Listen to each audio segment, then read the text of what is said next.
أعوذ بالله من الشيطان الرجيم. بسم الله الرحمن الرحيم. سبحان الذي أسرى بعبده ليلا من المسجد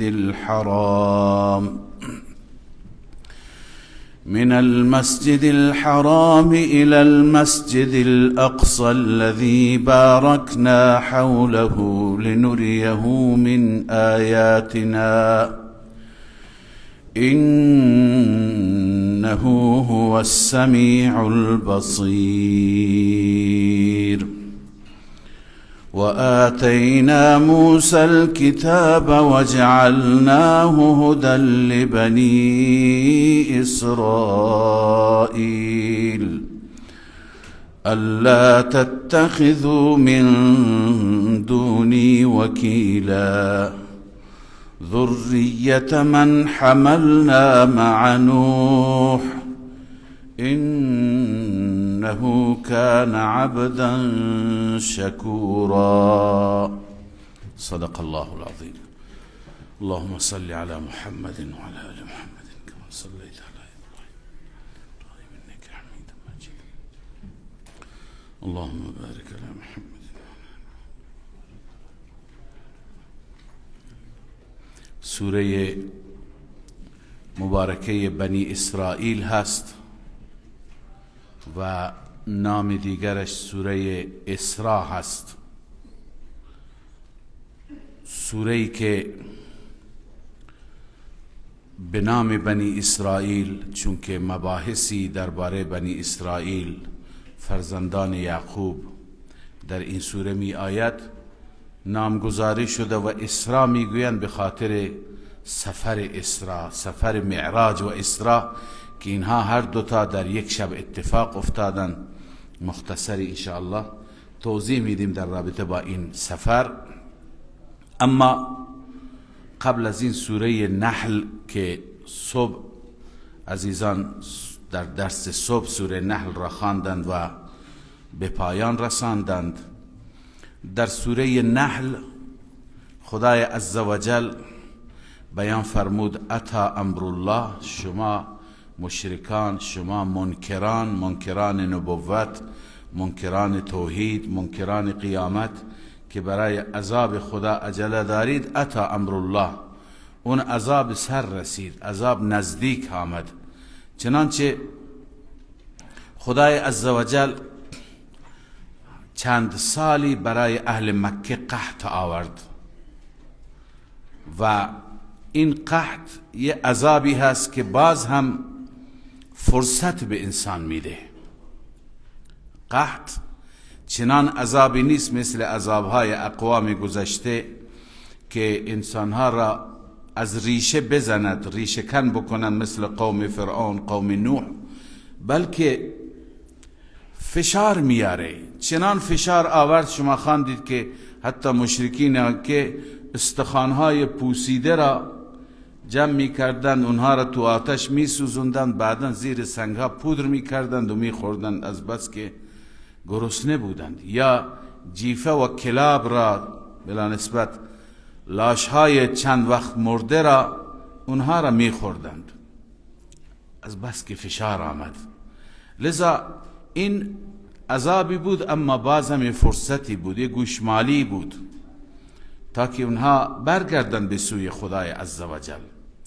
اما اونها از این فرصت استفاده نکردند، ایمان نیاوردند، باز هم تقاضای معجزه کردند. خدای عزوجل در این سوره، در سوره اسراء، معجزه ای را بیان می‌فرماید که این معجزه در شب اسراء یا در شب معراج اتفاق افتاد. لذا واقعه معراج یا واقعه اسراء که دو بخش است این سفر. اسراء اصل در زبان عربی یعنی در شب سفر کردن، به شب رفتن. چون که این سفر در شب انجام گرفت و از بیت الله الحرام تا بیت المقدس این مرحله اولش هست. به این دلیل این را میگن اسراء یعنی مسافت از بیت الله تا بیت المقدس را میگن. اما از بیت المقدس که مرحله دوم سفر هست، از اونجا به بعد عروج به سوی آسمان ها بود. اون سفر دومه و مرحله دوم این سفر هست. این سفر بنابر قول اکثر علمای ما در 27 رجب اتفاق افتاد. 27 رجب که الان در تقویم کشور ما اون روز را به عنوان روز مبعث و عید مبعث نامگذاری کردند. ما معتقدیم بر اساس روایت هایی که ما داریم مبعث در ماه رمضان اتفاق افتاد. شهر رمضان الذي انزل فيه القرآن، اولین باری که قرآن نازل شد رمضان بود. انا انزلناه فی لیلة القدر. این تمام آیات بیانگر این هستند که آغاز وحی که همون آغاز بعثت است، آغاز نبوت حضرت رسول صلی الله علیه وسلم است، در ماه رمضان بوده، در رجب نبوده. 27 رجب را که بعضی مبعث اعلام میکنه، این در واقع 27 رجب معراج است. قول محققین ما این هست که این سفر معراج بود، در 27 رجب اتفاق افتاد. اما این سفر چرا این سفر اتفاق افتاد؟ ببینید این سفر بعد از 2 حادثه مهم برای آن حضرت صلی الله علیه وسلم اتفاق افتاد. اون 2 حادثه مهم این بود که رسول الله 2 تا پشتیبان بسیار مهم خودش را در همین 1 سال از دست داد. همسر مهربانش خدیجه کبرا رضی الله تعالی عنها و عمویی که در تمام میدانها از پیغمبر حمایت کرد و تا روزی که ایشون زنده بود، گرچه ایمان نیاورد، اما تا روزی که ایشون حیات داشت و زنده بود، ابو طالب تا اون زمان کسی نتوانست که به پیغمبر تعرض بکنه، چون اون همه تن حامی پیغمبر بود و بسیار مهربان بود. خدای تعالی او را چنان مهربان کرده بود، ما در سوره والضحی خواندیم و الم یجدک یتیما فآوی، تو یتیم بودی خدا جایت داد. اون زمان در زندگی جاهلیت و زمان جاهلیت اگر کسی یتیم میشد واویلا بود، حتی اگر مالی داشت مالش را تاراج میکردند و میبردند بقیه ورثه، و او دیگه هیچ سرپناهی نداشت. اما خدای تعالی در دل ابو طالب چنان مهری نسبت به پیغمبر خدا صلی الله علیه وسلم ایجاد کرده بود که در اون زمان یتیمی آن حضرت صلی الله علیه وسلم را از فرزندان خودش، از علی و عقیل حتی بیشتر دوست داشت و اونقدر که با آن حضرت مهربان بود و آن حضرت را زیر نظر داشت، فرزندان خودش را هم اون شفقت را با فرزندان خودش نداشت. این مهر الله عزوجل در دلش انداخته بود. لذا تا روزی که وفات کرد از آن حضرت حمایت کرد. و خدیجه کسی بود که ووجدک عائلا فاغنا، فقیر بودی، به وسیله ازدواج با خدیجه ما تو را توانگر کردیم و خدیجه را که ازدواج کردی سرمایدار شدی. خدیجه چنان مهربان بود و چنان به رسول الله صلی الله علیه وسلم وابسته و دلبسته بود که حتی خودش پیشنهاد ازدواج داد و بعد از اون گفت تمام سرمایه در اختیار تو هست، هر کاری میکنی بکن. لذا این 2 تا حامی را که از دست داد بسیار سخت بود برای آن حضرت. کسی دیگه حمایت نکرد. به فکر افتاد که مردم طائف شاید بهتر باشند از مردم مکه. همین سال بود که به سمت طائف هم رفت، اما در طائف چنان برخورد سختی شد و چنان آن حضرت را با سنگ و سنگباران بدرقه کردند که بدن مبارک و کفشای مبارک پر خون شد و از اونجا هم ناامید برگشت. لذا در همین حالت بود، در همین شرایط بود، شرایط یأس، ولی کار دین را و کار تبلیغ را و رسالتی که الله عزوجل بهش سپرده بود، اون رسالت را ادامه داد تا اینکه خدای تعالی برای تسلیش، برای آرامشش این سفر معراج را بهش داد. حالا من قبل از اینکه درباره معراج خدمت شما عرض بکنم، این را بگم که خدای تعالی به ما دستور داده، به ما مؤمنان، که ما ایمان به غیب داشته باشیم. ما ایمان به غیب داشته باشیم، یعنی چیزهایی را که ندیدیم، وقتی که خدا میگه، پیامبر خدا میگه، کتاب خدا میگه، چنان باور داشته باشیم گویا دیدیم.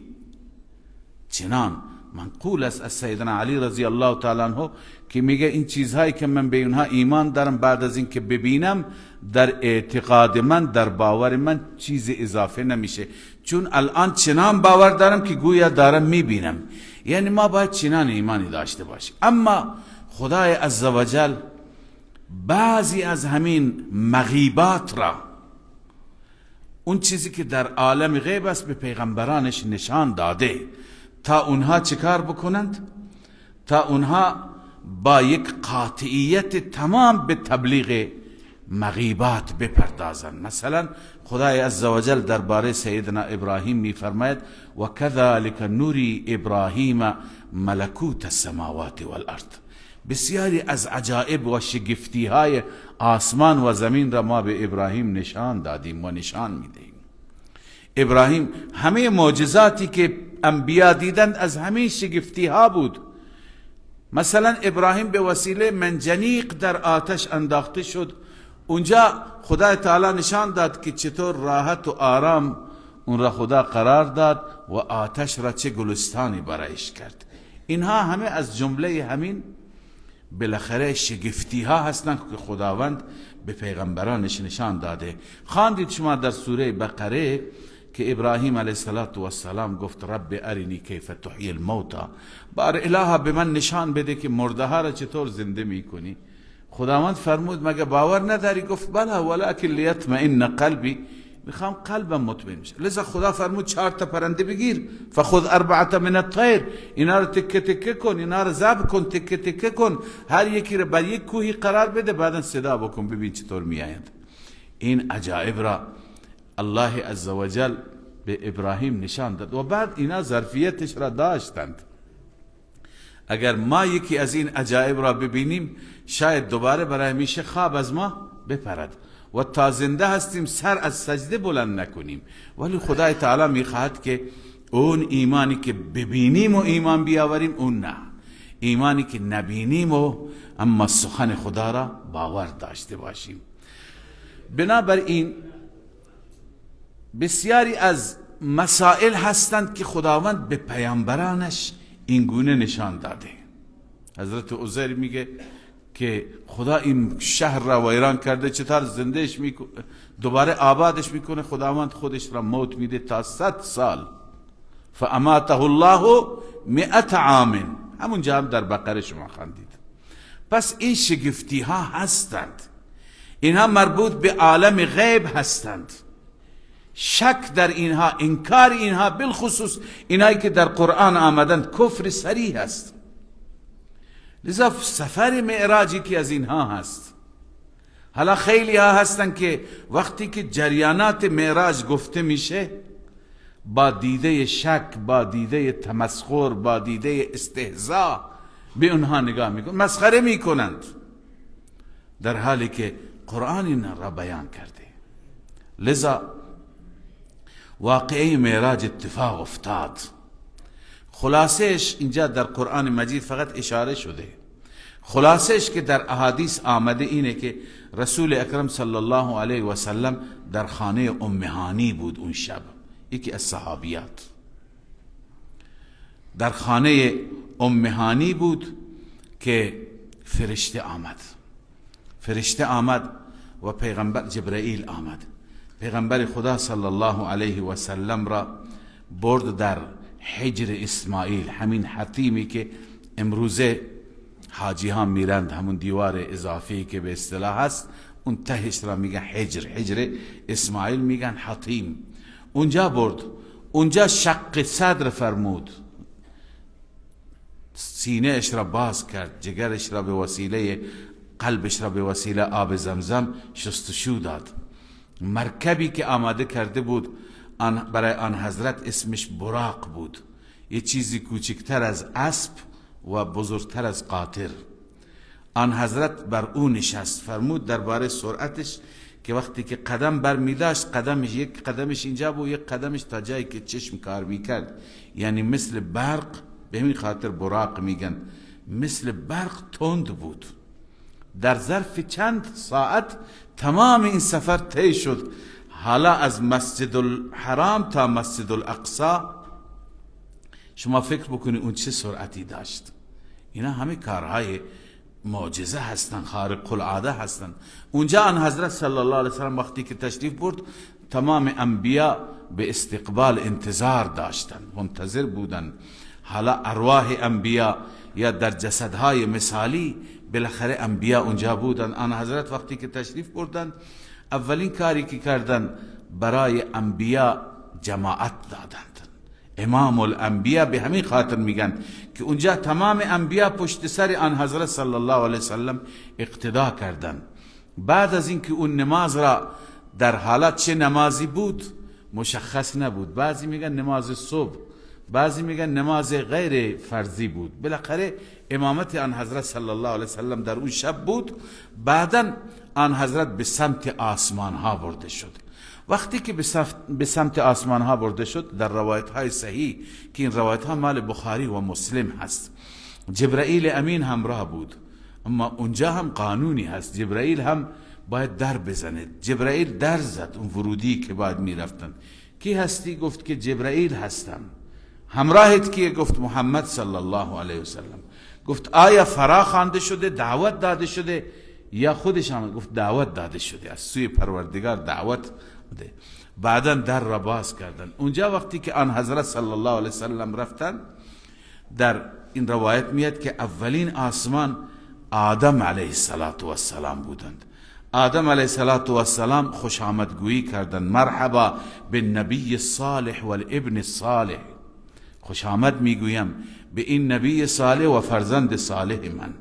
اونجا در تشریفاتی که آدم خوش آمد گفتن، آن حضرت میفرماید آدم را دیدم که جانب راستش یک گروه بود، یک گروه بزرگ و یک انبوه بزرگ، و جانب چپش یک گروه دیگه بود. راستش نگاه میکرد میخندید، خوشحال بود، شاد میشد. چپش را نگاه میکرد گریه میکرد، اشکش سرازیر میشد. به جبرائیل گفتم چرا چنین؟ گفت که راستش تمام اهل بهشتند از اولادش، از نسلش، و چپش تمام اهل جهنمن. اینها را که میبینه شاد میشه، اونها را که میبینه ناراحت میشه. بالاخره از اونجا به بعد رفتیم همین استقبال. بقیه اینجا آدم گفت به نبی الصالح والابن الصالح، اما بقیه انبیا غیر از ابراهیم همه گفتم مرحبا بالنبی الصالح والاخ الصالح، برادر صالح. آسمان دوم سیدنا یحیی علیه السلام بود. آسمان سوم عیسی علیه السلام. دوم یحیی و عیسی بود. سوم سیدنا یوسف بود. آسمان چهارم سیدنا ادریس بود. آسمان پنجم هارون بود. آسمان ششم موسی بود. آسمان هفتم ابراهیم بود که اونجا موازی بیت الله یه بیت دیگه که محل طواف فرشتگان هست فوق آسمان هفتم، اسمش هست بیت المعمور. اونجا فرشتگان طواف میکنن. در حدیث باز هم صحیح میاد که هر روز 70,000 فرشته طواف میکنن، اما دیگه تا قیامت به اونها نوبت نمیرسد. خدای عزوجل عجایبی دارد، خلائقی دارد. ما این دنیای کوچیک خودمون را میبینیم، فکر میکنیم همه چیز بالاخره خلاصه میشه در ما، اما یه عالم نه عوالم بسیار زیادی هست. بالاخره بعد از اون به سدرة المنتهى رفتن. سدرة المنتهى، صدر نام درختی هست، درخت کنر به اصطلاح بظاهر، اما اون به شکل کنر بود. و درباره سدرة المنتهى هم از حدیث عجیبی آمده که ریشهش زیر زمین هست و شاخهایش بالای آسمان ها هست. الله بهتر میدانه.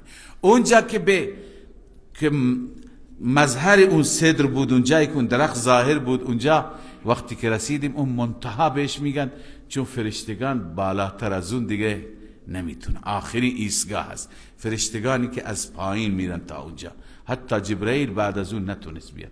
از اون به بالا یک گروه دیگه از فرشتگان و از بالاخره مقدسان هستن که الله بهتر میدانه اونها چی هستن. بعد از اون رسول الله صلی الله علیه و سلم بالاتر به تنهایی رفتند و با خدای عزوجل هم کلام شدند. الله تعالی با پیغمبرش سخن فرمود. پس این کلامی که شده فقط با موسی نیست، با رسول الله صلی الله علیه و سلم هست. 2 آیه آخر سوره مبارکه بقره اونجا نازل شد.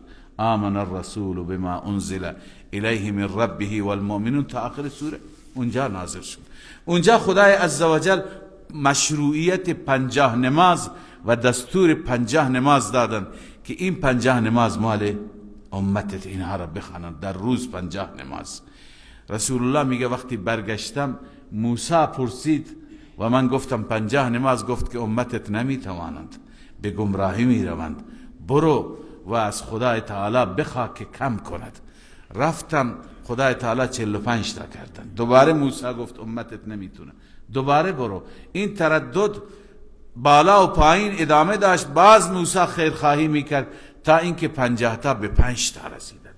5 تا هم خداوند فرمود این 5 تا هر که بخواند اجر 50 تا نماز بهش میدم. همون 50 که اول مشروع شده، این 5 تا هر که بخواند همون اجر و همون پاداش بهش میرسد. بالاخره موسی گفت باز هم برو، اما رسول الله میفرماید نتوانستم دیگه برم، روم نشد، بیشتر نرفتم. لذا این 5 تا نماز مشروع شدند و بعد از اون حضرت صلی الله علیه و سلم سیر کردند، رفتند به بهشت. حضرت را بردند جهنم، مناظری از مناظر جهنم دیدند، عجایب دیدند، چیزهای بسیار زیاد دیدند که تفسیر اینها در احادیث هست.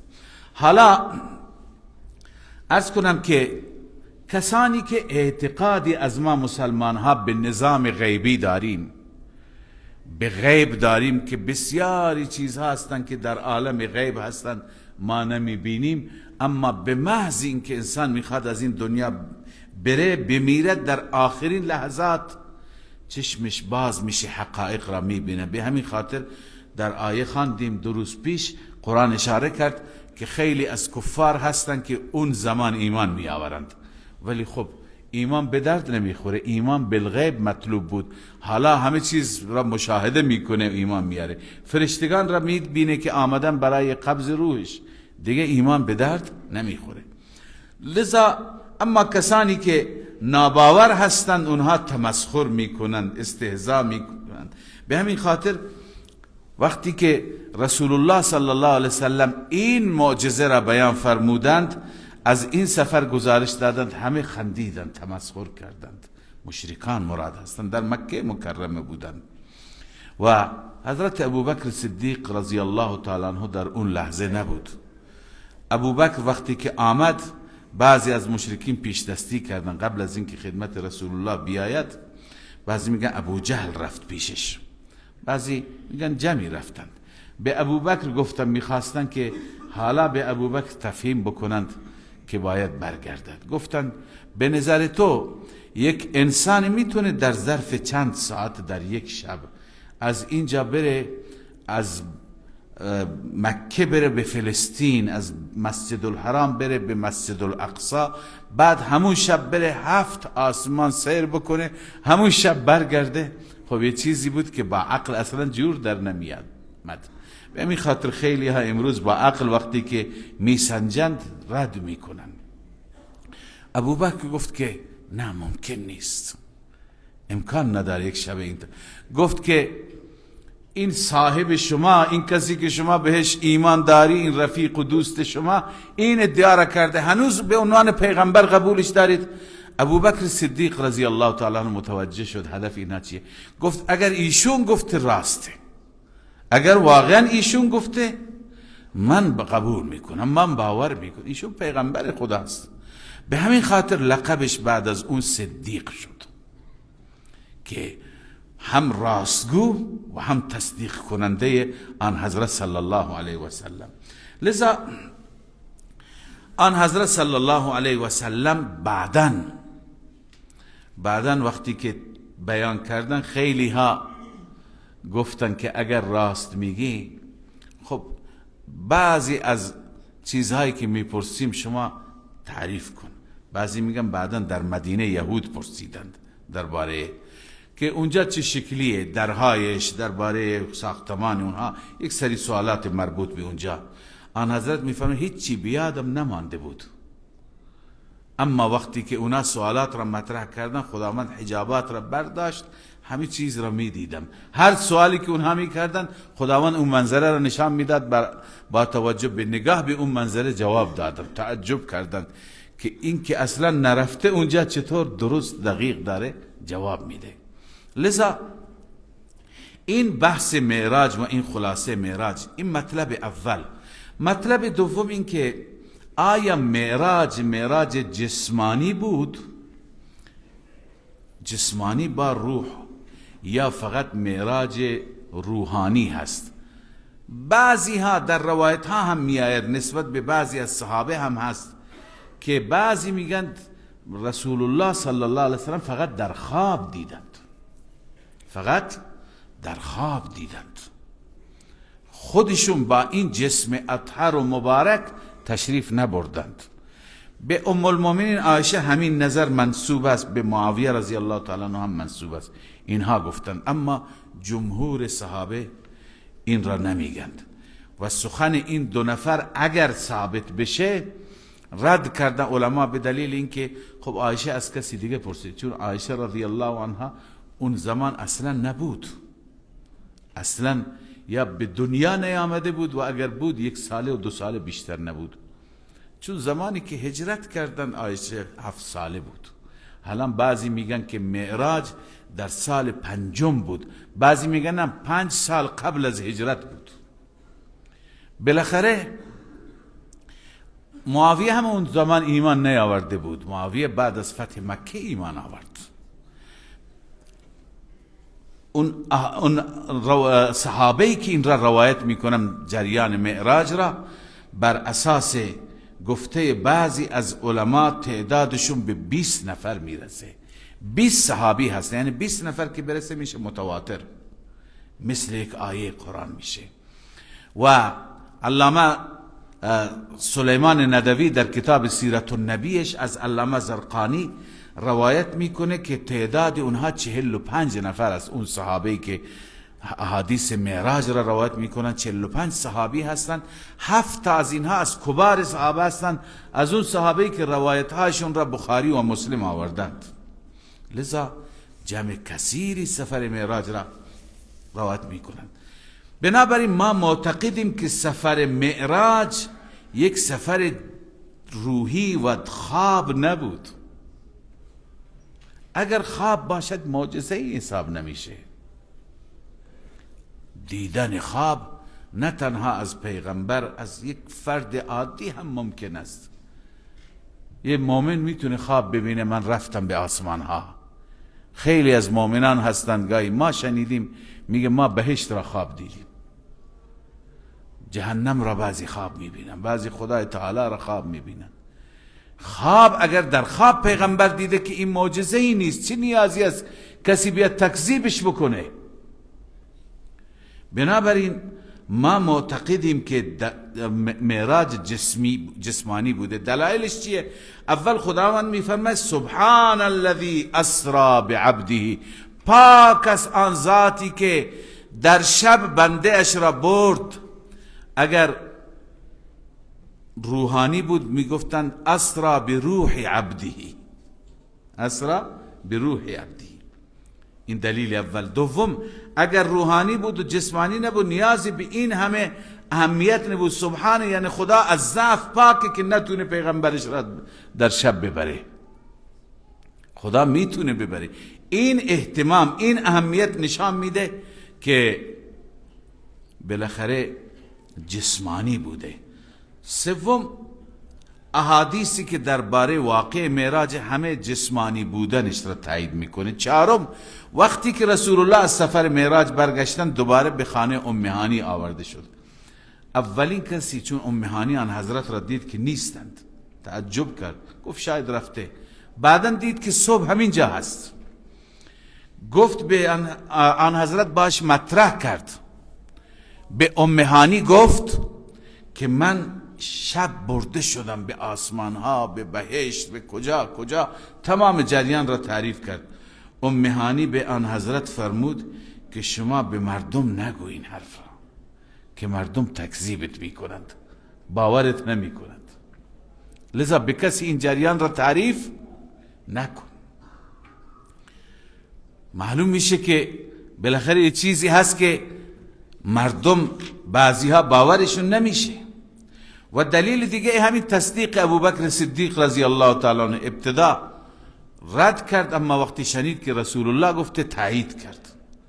و در آیه 60 همین سوره مبارکه هست الله تعالی می فرماید که این جریان را ما امتحانی قرار دادیم.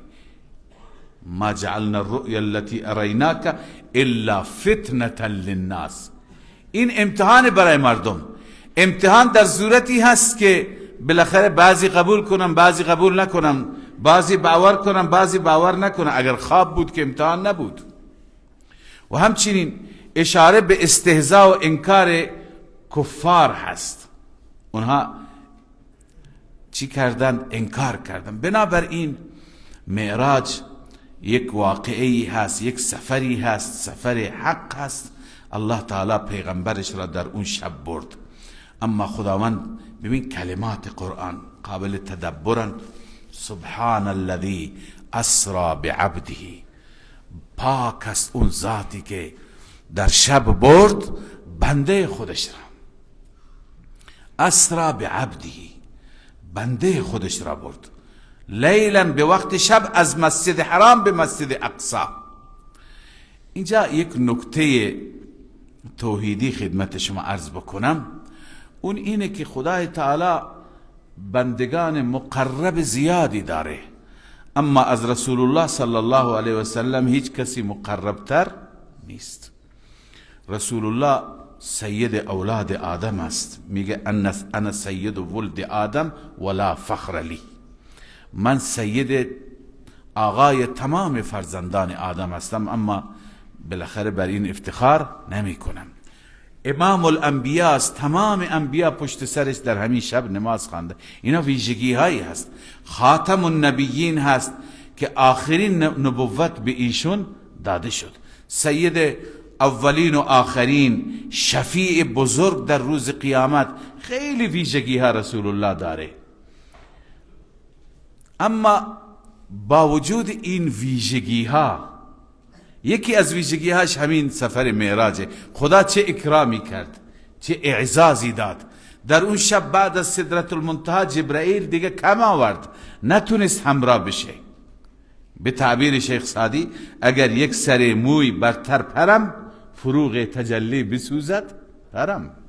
دیگه بعد از این جایگاه شماست، جایگاه من نیست. جبرائیل هم به اون جایگاه نرسید. این جایگاه، این اعزاز، این اکرام توسط رب العالمین به پیغمبر شد. ولی اینجا خدای تعالی چی میفرماید؟ خدا بندهش را برد. اسرا بعبده، یعنی ای مسلمان، هر چند خدای عزوجل یه بنده ای را اکرام میکند، اعزاز میکند، بهش جایگاه میده، بهش شرف میده، بهش کرامت میبخشه، ولی او از حد بندگی خارج نمیشه. مبادا یه وقتی اون را به جای بنده خود خدا بدونی، صفات خدا را بهش بدی. نه، هر چی باشد بنده خداست. خیلی ها هستند عبادت میکنند، ریاضت میکشند، بعد از مدتی میگویند که ما دیگه به اون خط پایانی رسیدیم، دیگه نمازم نمیخونند. نه، انسان از عبدیت خارج نمیشه. اینجا ببینید صفات دیگری رسول الله هم داره. میشد که بفرماید سبحان الذي اسرا بنبیه برسوله بصفیه بمصطفایش بمجتبایش. اینا تمام صفات رسول الله هستند که برگزید رسول الله را الله. ولی نه، الله عزوجل اون صفتی را بیان میکنه صفت اصلی همه من و شما است، عبدیت.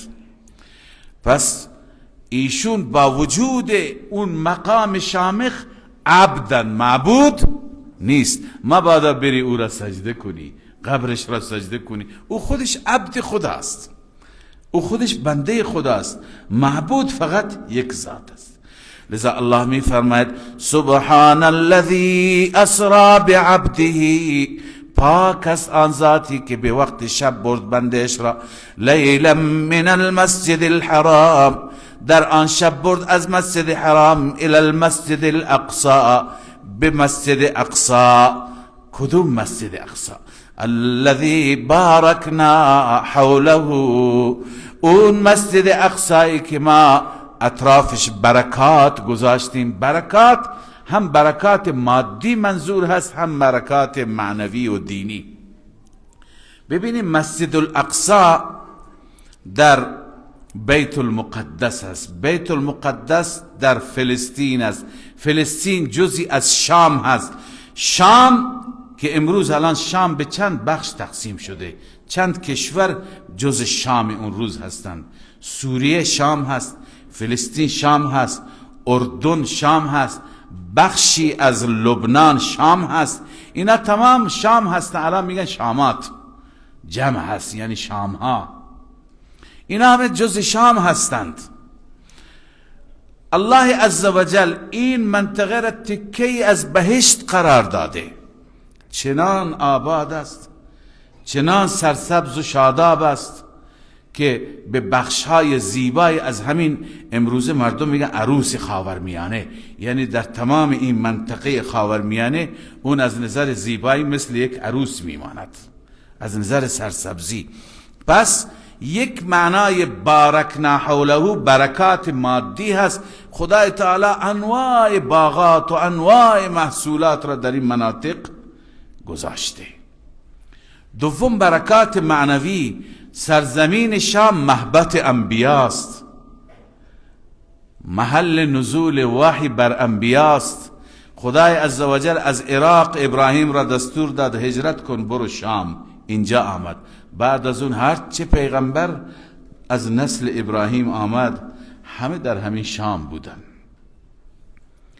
بعد از این که یوسف رفت بالاخره مصر، دوباره برگشت موسی علیه السلام. بین موسی و یوسف علیه السلام 400 سال فاصله هست.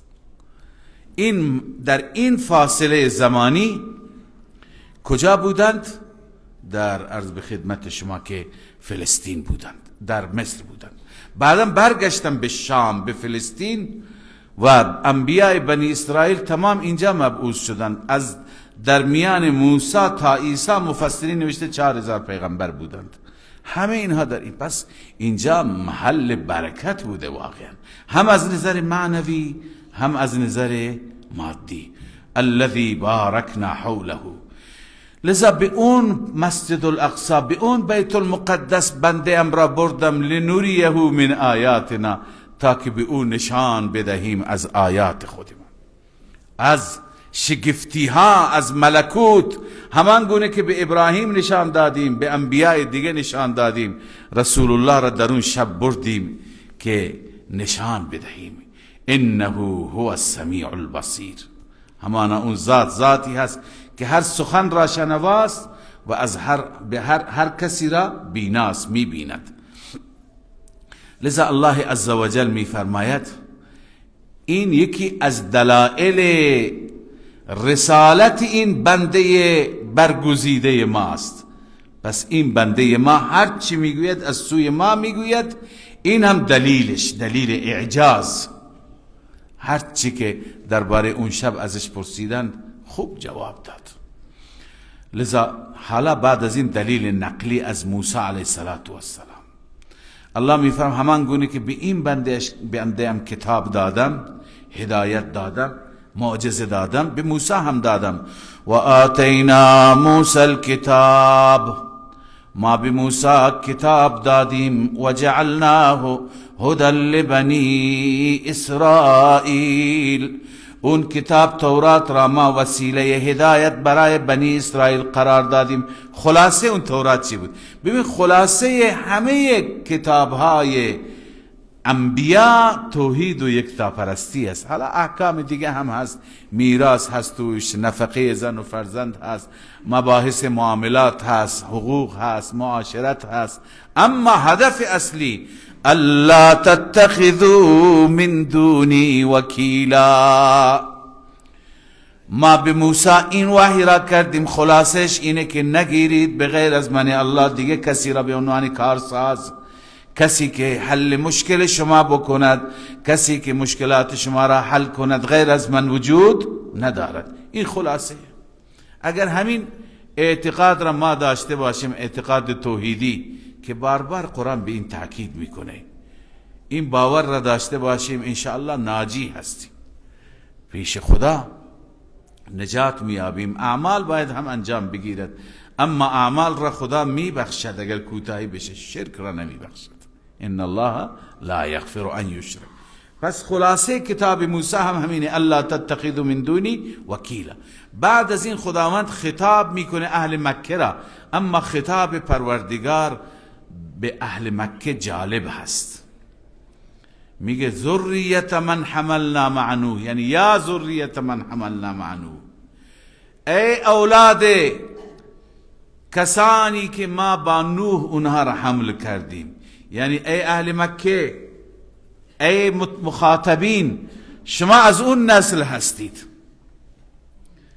بقیه همه هلاک شدند، پدران شما اونجا نجات یافتند، چون که چه؟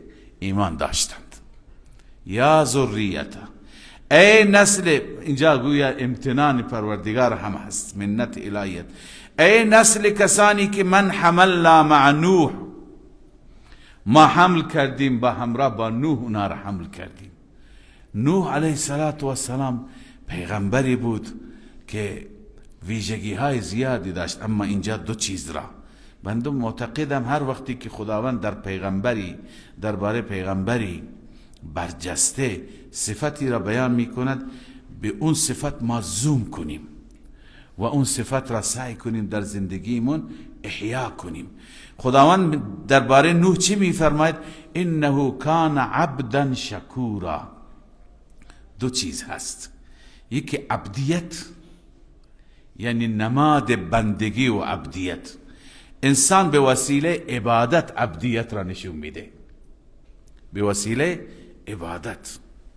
لذا همیشه سعی کنید در زندگی، سعی کنیم در زندگی بنده عابد باشیم. این که 5 وقت خدای تعالی فرض کرده فقط به اونها بسنده نشه. اگر به اونها بسنده بشه اون هست انجام وظیفه، اما علاوه از اون احسان. صبح خواندیم ان الله یأمر بالعدل والاحسان. عدل اینه که اون چی که بر تو هست انجام بده، احسان اینه که اضافه بر سازمان انجام بده. محسن باش، مخلص باش. وقتی خدا را خیلی دوست داشته باشی، وابستگی داشته باشی، حریص میشی بر سجده خدا. دلت میخواد فقط به سجدهش بیفتی، دلت میخواد که همیشه ذکرش کنی، همیشه تلاوت کتابش بکنی. انسان چنین باید حریص باشد. لذا تا فرصتی گیر میاد نماز، تا فرصتی گیر میاد یاد حق، این صفت عبدیت است. لذا اگر این که به 5 وقت فقط عمل کنید، اینم توفیق پروردگاره، اینم غنیمته. خیلی ها هستند امروز همین نمیخونند، ولی اگر میخوای بنده مقرب باشین، این صفات مقربان است، بس زیاد به عبادت مشغول باش. دوم شکورا، بنده شاکری بود. شکر خدا یک واقعا صفتی هست که انسان، هر کسی نصیبش نمیشه. بعضی ها، دیروزم عرض کردم، بعضی ها زبان شکایتشون خیلی بلنده. همه لطف و احسانی که خدا بهشون کرده اگر در یک جایی از زندگی میلنگند، همهش همون را به عنوان مصیبت زندگی یاد میکنه. خاطرات تمام زندگیش همون مصیبته. فلان سال برای من این مصیبت پیش آمد، این همه سرمایه از دست دادم، فرزند عزیزم از دست. بقیه که خدا بهت لطف کرده چی؟ از اینها چرا یاد نمی کنی؟ لذا نوح علیه السلام بنده شکور بود. ما سعی بکنیم که در زندگی شکور باشیم، شکرگزار باشیم. درباره نوح علیه السلام در تفسیرها خواندم که نوح علیه السلام در هر کاری خدا را شکر میکرد. اوراد مخصوصی داشت، غذا میخورد شکر میکرد، خواب میخوابید شکر میکرد، از خواب بلند میشد شکر میکرد، هرگاه راه میرفت شکر میکرد. الحمدلله سالم هستم، راه میتونم برم، الحمدلله من از خواب بیدار شدم. این بالاخره اورادی هست. الان بعضی از پیغمبر روایت شده، بعضی بزرگان، بالاخره بعضی از پیغمبر مثلا غذا میخوری الحمدلله الذي اطعمنا و سقانا، یا اطعمنی و سقانی و جعلنی من المسلمین. یا اینکه از خواب بیدار میشی الحمدلله الذي احیانی یا احیانا بعد ما اماتنا و الیه النشور. هر کاری آب، یک لیوان آب میخوری الحمدلله الحمدلله رب العالمین. یعنی انسان باید تا لباس نو میپوشی الحمدلله خوشحال باش، تا یک لقمه گیرت میاد، یک عرض کنم دانه خرما بهت میرسه لذت میبری از طعمش الحمدلله. انسان باید شکور باشه. قبلا من در رابطه با شکر گفتم، حالا اگر تکرار بکنم درازا میکشه. این درس خودش بحث داره. شکر سه نوع هست. یکی شکر قلبی، همیشه تو دل فکر کن که بودم، چه بودم، به کجا رسیدم، چه عزتی، چه اکرامی، چه ثروتی، چه فرزندان خوبی، چه بالاخره امکاناتی خدا به من داد. تو دل انسان شکر قلبی. باز شکر زبانی الحمدلله. به مردم هم بگو که من لایق اینها نبودم، این رب بود، این پروردگار به من فضل کرد. هر جا تعریف بکنه. و سوم شکر عملی. شکر عملی ترک گناه هست، شکر عملی انجام طاعات هست، شکر عملی دعا و سجده هست. لذا نوح علیه السلام بنده شکور بود. اما اگر انسان غیر از این باشد، در عبادت کوتاهی داشته باشد، در انجام وظیفه خودش کوتاهی داشته باشد، در شکر خدا و سپاس خدا کوتاهی داشته باشد، اون وقت تکلیفش مثل بنی اسرائیل میشه. خدا میفرماید ما برای بنی اسرائیل مقدر کرده بودیم، فیصله کردیم، یعنی مقدر کرده بودیم که 2 بار در زمین فساد میکنند و 2 بار دیگه خدای عزوجل دوباره جبران میکنه. فساد میکنن، به عذاب گرفتار میشوند. اول ترجمه آیه وقضینا الی بنی اسرائیل فی الكتاب، ما فیصله کردیم یعنی اعلام کردیم، گفتیم به بنی اسرائیل در کتاب، یعنی در تورات یا در صحف موسی، لتفسدن فی الارض، البته شما فساد میکنید در زمین، مرتین 2 بار. 2 بار چیه؟ بعضی میگن مخالفت موسی و عیسی، اما بعضی چیزهای دیگه که عرض میکنم. ولتعلن علوا کبیرا، اما 2 بار دیگه چی میکنید؟ ترقی میکنید. علو به معنی پیشرفت، از اون حالت بدبختی و مصیبت و فلاکت در آمدن. علوا کبیرا یعنی پیشرفت بسیار بزرگی. بار اول که شما فساد میکنید ما شما را عذاب میدیم. فاذا جاء وعد اولاهما، هرگاه وعده فساد اولش اونها باشد، بعثنا علیکم، از اون 2 تا فساد نوبت اول باشد، بعثنا علیکم، ما مبعوث میکنیم، برانگیخته میکنیم، تحریک میکنیم بر شما، عبادا لنا اولی بأس شدید، بندگان من را، اون بندگانی که سخت جنگجو هستند، فجاسو خلال الدیار، اون بندگان وارد شهرها میشوند، وسط شهرهای شما قتل و غارت میکنند. و کان وعدا مفعولا، این وعده خدا شدنی هست. ببینید مصداق این آیه چیه؟ لتفسدن فی الارض مرتین. علما که بررسی کردند، خب این در قرآن نیامده، البته در روایت های خود اسرائیلی آمده، در کتاب مقدس آمده که کتاب مقدس شامل تورات و انجیل و صحفی هست که بر موسی و بر بنی اسرائیل نازل شده، یرمیا و یسعیا و تمام اینها عرض کنم که صحیفه هایشون در همین هست که تقریبا نزدیک به 100 بخش است. در اون کتاب مقدس بالخصوص در عهد جدیدش، یعنی در زمان عیسی نازل شد که بر بنی اسرائیل چه بلاهایی آمد و بیشتر در تاریخ. اما این دوبار در چه تاریخی، در چه زمانی اتفاق افتاد، یکی از مفسرین حضرت مفتی محمد شفیع رحمت الله علیه میفرماید وقتی ما تاریخ را نگاه میکنیم 8 بار بنی اسرائیل به بدترین اوضاع گرفتار شده به وسیله حاکمانی و پادشاهان ظالم و جابر. در زمان قدیم شما میدونید اون زمان چی بوده؟ قتل و غارت و یورش و هر کسی که قدرت بیشتری داشت بر ضعیفتر چی یورش میبرد.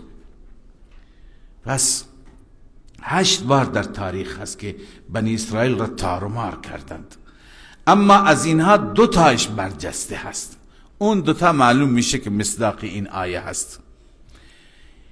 یکی بعد از سیدنا موسی علیه السلام. حالا شیخ ما میفرماید اولین همین که نافرمانی موسی کردند 40 سال سرگردان شدند. اما بعضی دیگه میگویند که در سال 587 قبل از میلاد، 587 قبل از میلاد، پادشاهی به نام بخت نصر حمله کرد بر بلاد بنی اسرائیل، حمله کرد، شهر بیت المقدس را ویران کرد، عبادتگاه معروف که به هیکل سلیمانی، امروزی که مسجد الاقصی، مسجد که مال ماست، اون هیکل سلیمانی بخشش مربوط به چی هست؟ به عبادت یهودی ها هست. اون هیکل سلیمانی را کاملا تخریب کرد، خشتش کرد و بعد هزاران یهودی را کشت و 70,000 تا را اسیر کرد. یعنی تمام یهودی ها را جمع کرد و با خودش برد و تا 70 سال، بعضی میگن حالا 70 عدد زیاد اطلاق میشه بر عدد، بر کثرت، تا سالهای سال، 10 سال یا 70 سال در همین ذلت و خواری بودند، تا اینکه بخت نصر فوت کرد. در کتاب مقدس در همین بایبل به اصطلاح هست که قید و زندان یهودی ها 70 سال طول کشید. حضرت عزیر هم در جز همین اسرا بود. عزیر را یهودی ها ناجی خودشون میدونند، چون بعد از اینکه آزاد شدن دیگه تورات، تمام نسخه های تورات را آتش زده بودن، هیچ توراتی نبود، برای تورات پریشان بودن. حالا ما به چه کتابی عمل کنیم؟ حضرت عزیر در یادداشت‌هایش تورات را نوشته بود. او گفت تورات پیش من هست. خیلی خوشحال شدن، او را ناجی خودشون قرار دادن. لذا عزیر هم جز همین ها بود. بعدن بالاخره خود بخت نصر فوت کرد. جانشینان او که حاکمان بابل عراق بوده، اینا از عراق حمله کرده بودند، ضعیف بوده. این زمان در ایران فرمانروای ایران و فرمانروای فارس اون روز به نام سایرس دوم که در بایبل، در کتاب مقدس به نام خوروس از او یاد شده. خوروس در عربی هست، به زبان ما همون کوروش هست. یعنی این خوروس یا سایرس دوم یا کورش، این زمان او که بالاخره شرق و غرب را گرفت، بسیار معتقدن ذوالقرنین همینه. او وقتی که به اون بلاد حمله کرد، بایبل را دوباره گرفت در سال 539 قبل از میلاد. همه یهودی ها را در بیت المقدس گفت جمع بشوند. یهودی ها از اونها تقاضا کردند که ما الان اینجا به بابل آوردیم، ما اینجا به عنوان اسیر، منطقه اصلی ما در بیت المقدس هست، یروشلم به اصطلاح. گفتند که اونجا جمع بشند، همه را جمع کرد اونجا خود کوروش و اونها گفتند که اینجا ما عبادتگاهی داشتیم، هیکل سلیمانی را ذکر کردن. کوروش دوباره چیکار کرد؟ اون را بنا کرد و در سال 515 قبل از میلاد هیکل سلیمانی تازه بنا شد به عنوان معبد مجدد که تقریبا 70 سال از اون سال میگذشت، از اون زمانی که خراب شد و به یهود تحویل داد. یهود را گفتی که شما آزادید به دین خودتون عمل کنید، چون کوروش خودش بالاخره دیندار بود. ما تحقیق ما این است، در سوره کهف خدمت شما عرض میکنم انشاءالله که کوروش یک انسان عادل، منصف و صاحب دین بود. اینکه منشور کوروش میگن بر اساس عدالت است، درسته، ولی کوروش دین داشت. پیغمبری در زمان کوروش بود که از او خط میگرفت. اگر کسانی از کشور ما ادعا میکنن که ما پیروان کوروش هستیم، کوروش منکر خدا نبود. کوروش یک بنده بود. اگر در سوره کهف میخوانیم که کوروش را خدای عزوجل توسط پیغمبر اختیار داد. او بالاخره گفت که هر کسی با خدا کفر کند، شرک کند، من او را میکشم. هر کسی ایمان بیاورد باش کار ندارم. اهل ایمان بود و ایمان هست که انسان را به عدل و عدالت وادار میکنه. اون وجدان انسان، ایمان انسان. پس بعضی چیزها که منسوب هستند غلطند، مردم بعداً درست کردن. همه چیزی که در تاریخ که از اونها بیدینی و الحاد درباره کوروش بعضی نقل میکنه، نه خیر، اینطور نیست. این بالاخره تاریخ هر چیزش درست نیست.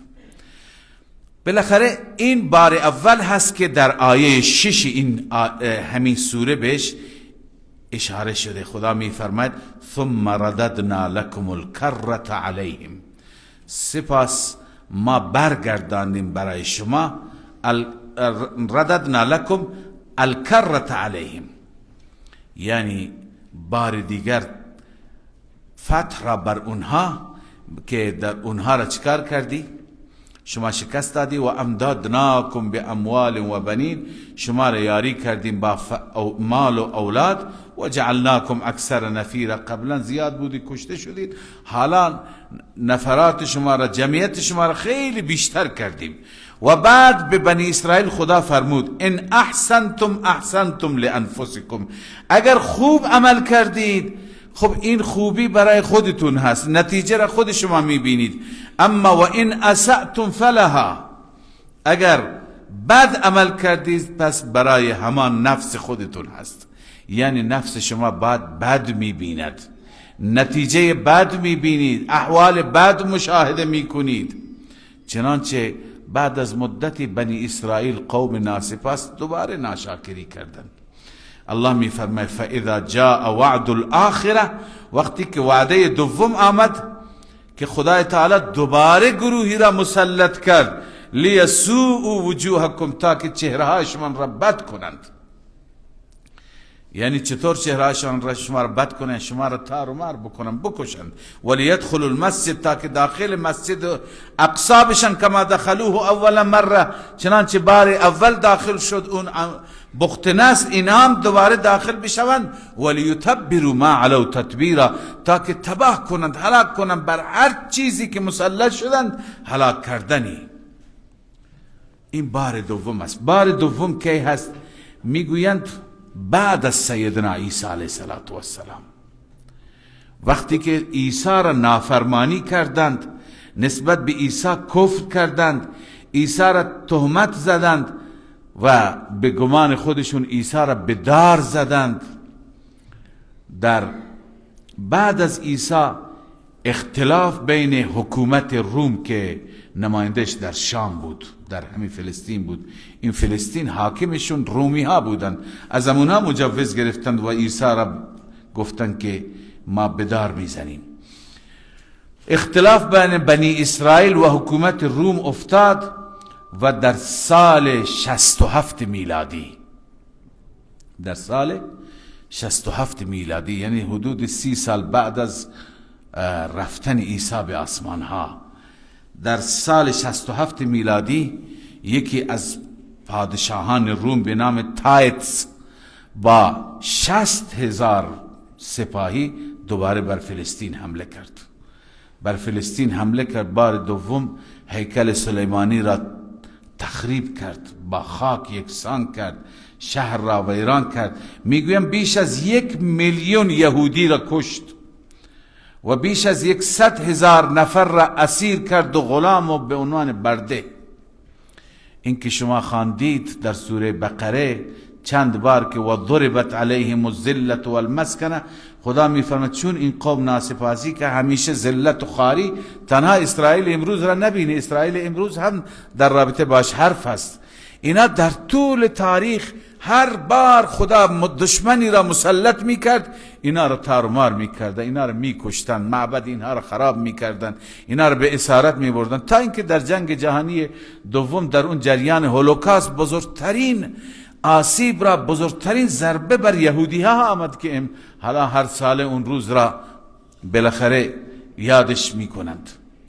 اینها در طول تاریخ چون انبیاء الهی را هم شهید کردند، هم نافرمانی کردند، هم رنجاندند، خدای عزوجل همیشه اینها را عذاب میداده.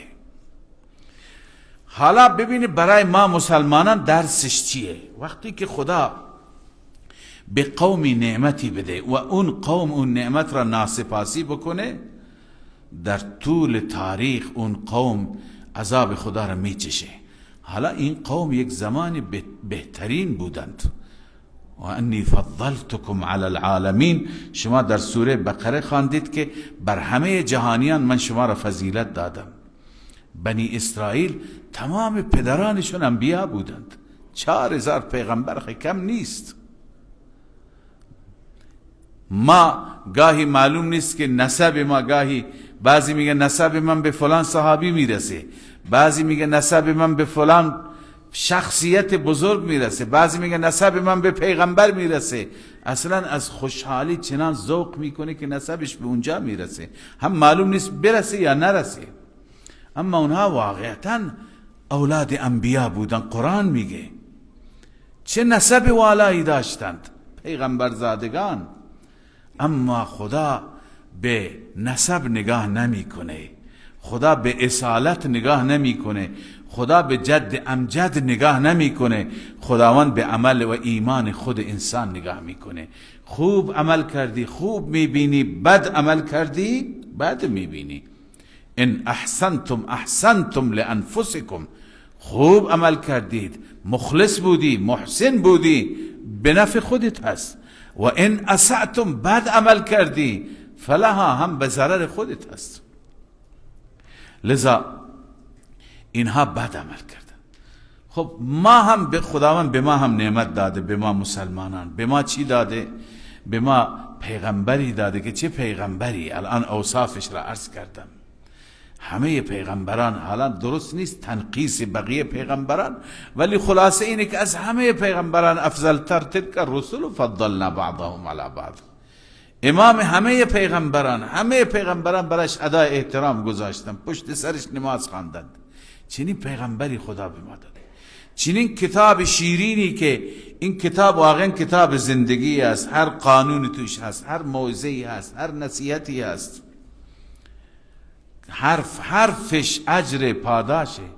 لذا ما هم اگر ناسپاسی بکنیم، چنانچه مسلمانان هم میبینیم در طول تاریخ از زمانی که فاصله گرفتند از اسلام، از قرآن، از عمل به قرآن و سنت، مسلمان هم بالاخره روی خوش ندیده، همه تحت ظلم و شکنجه و اذیت و آزار. هر وقتی که مسلمان پایبند شده و آمده در مسیر خدا و مسیر جهاد قرار گرفته، خدا نصرتش کرده، تاریخ پر هست.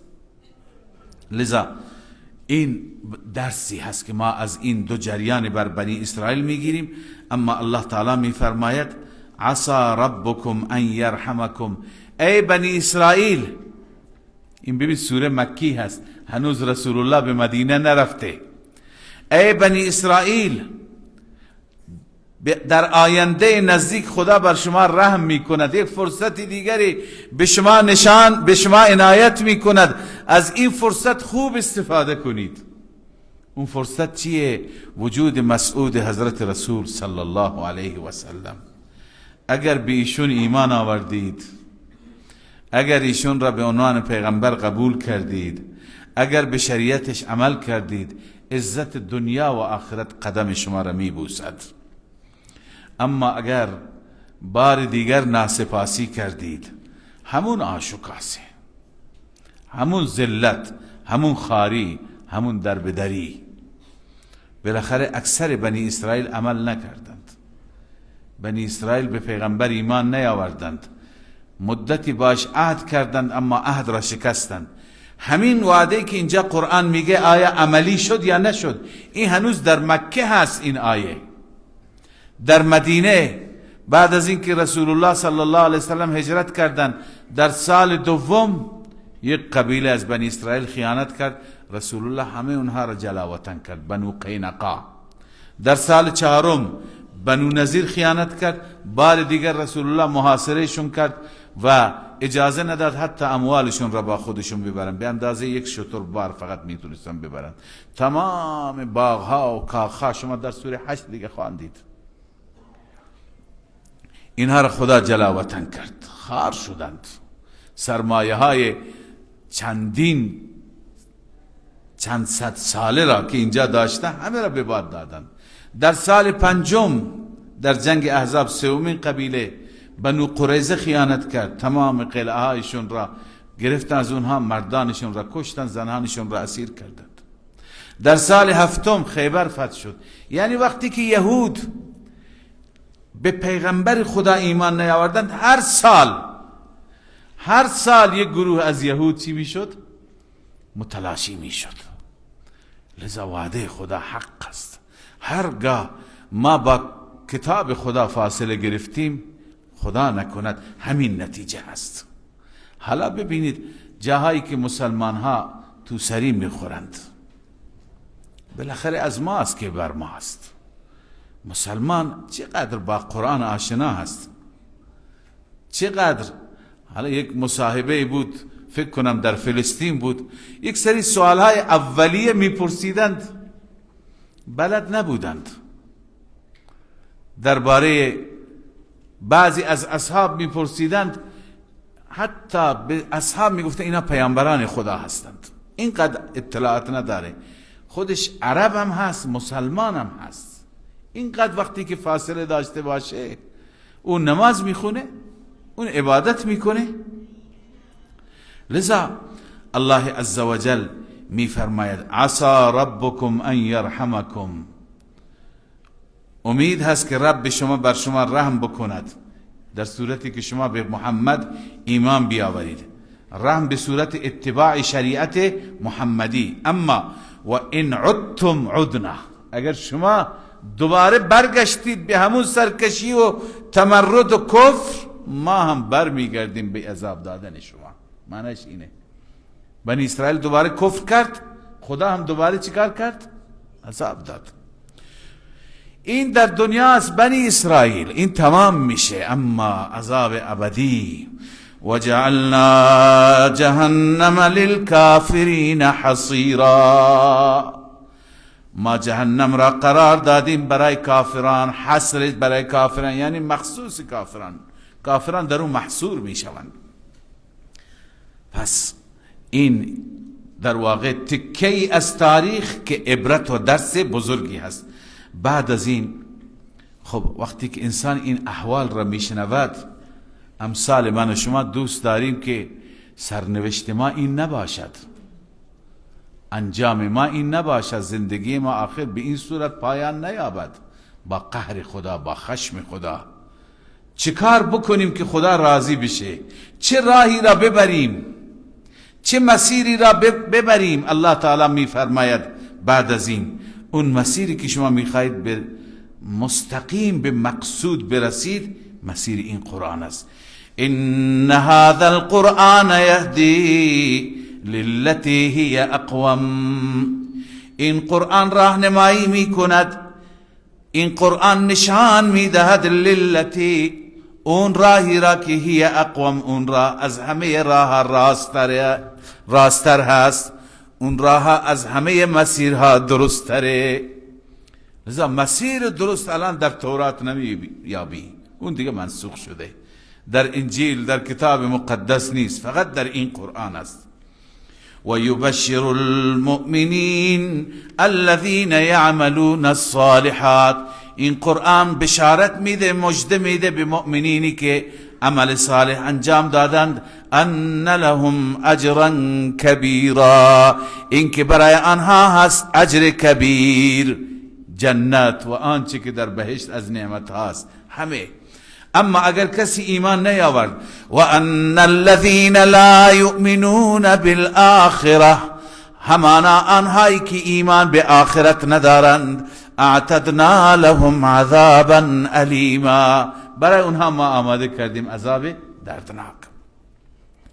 لذا این بشارت و تخویف قرآن هست.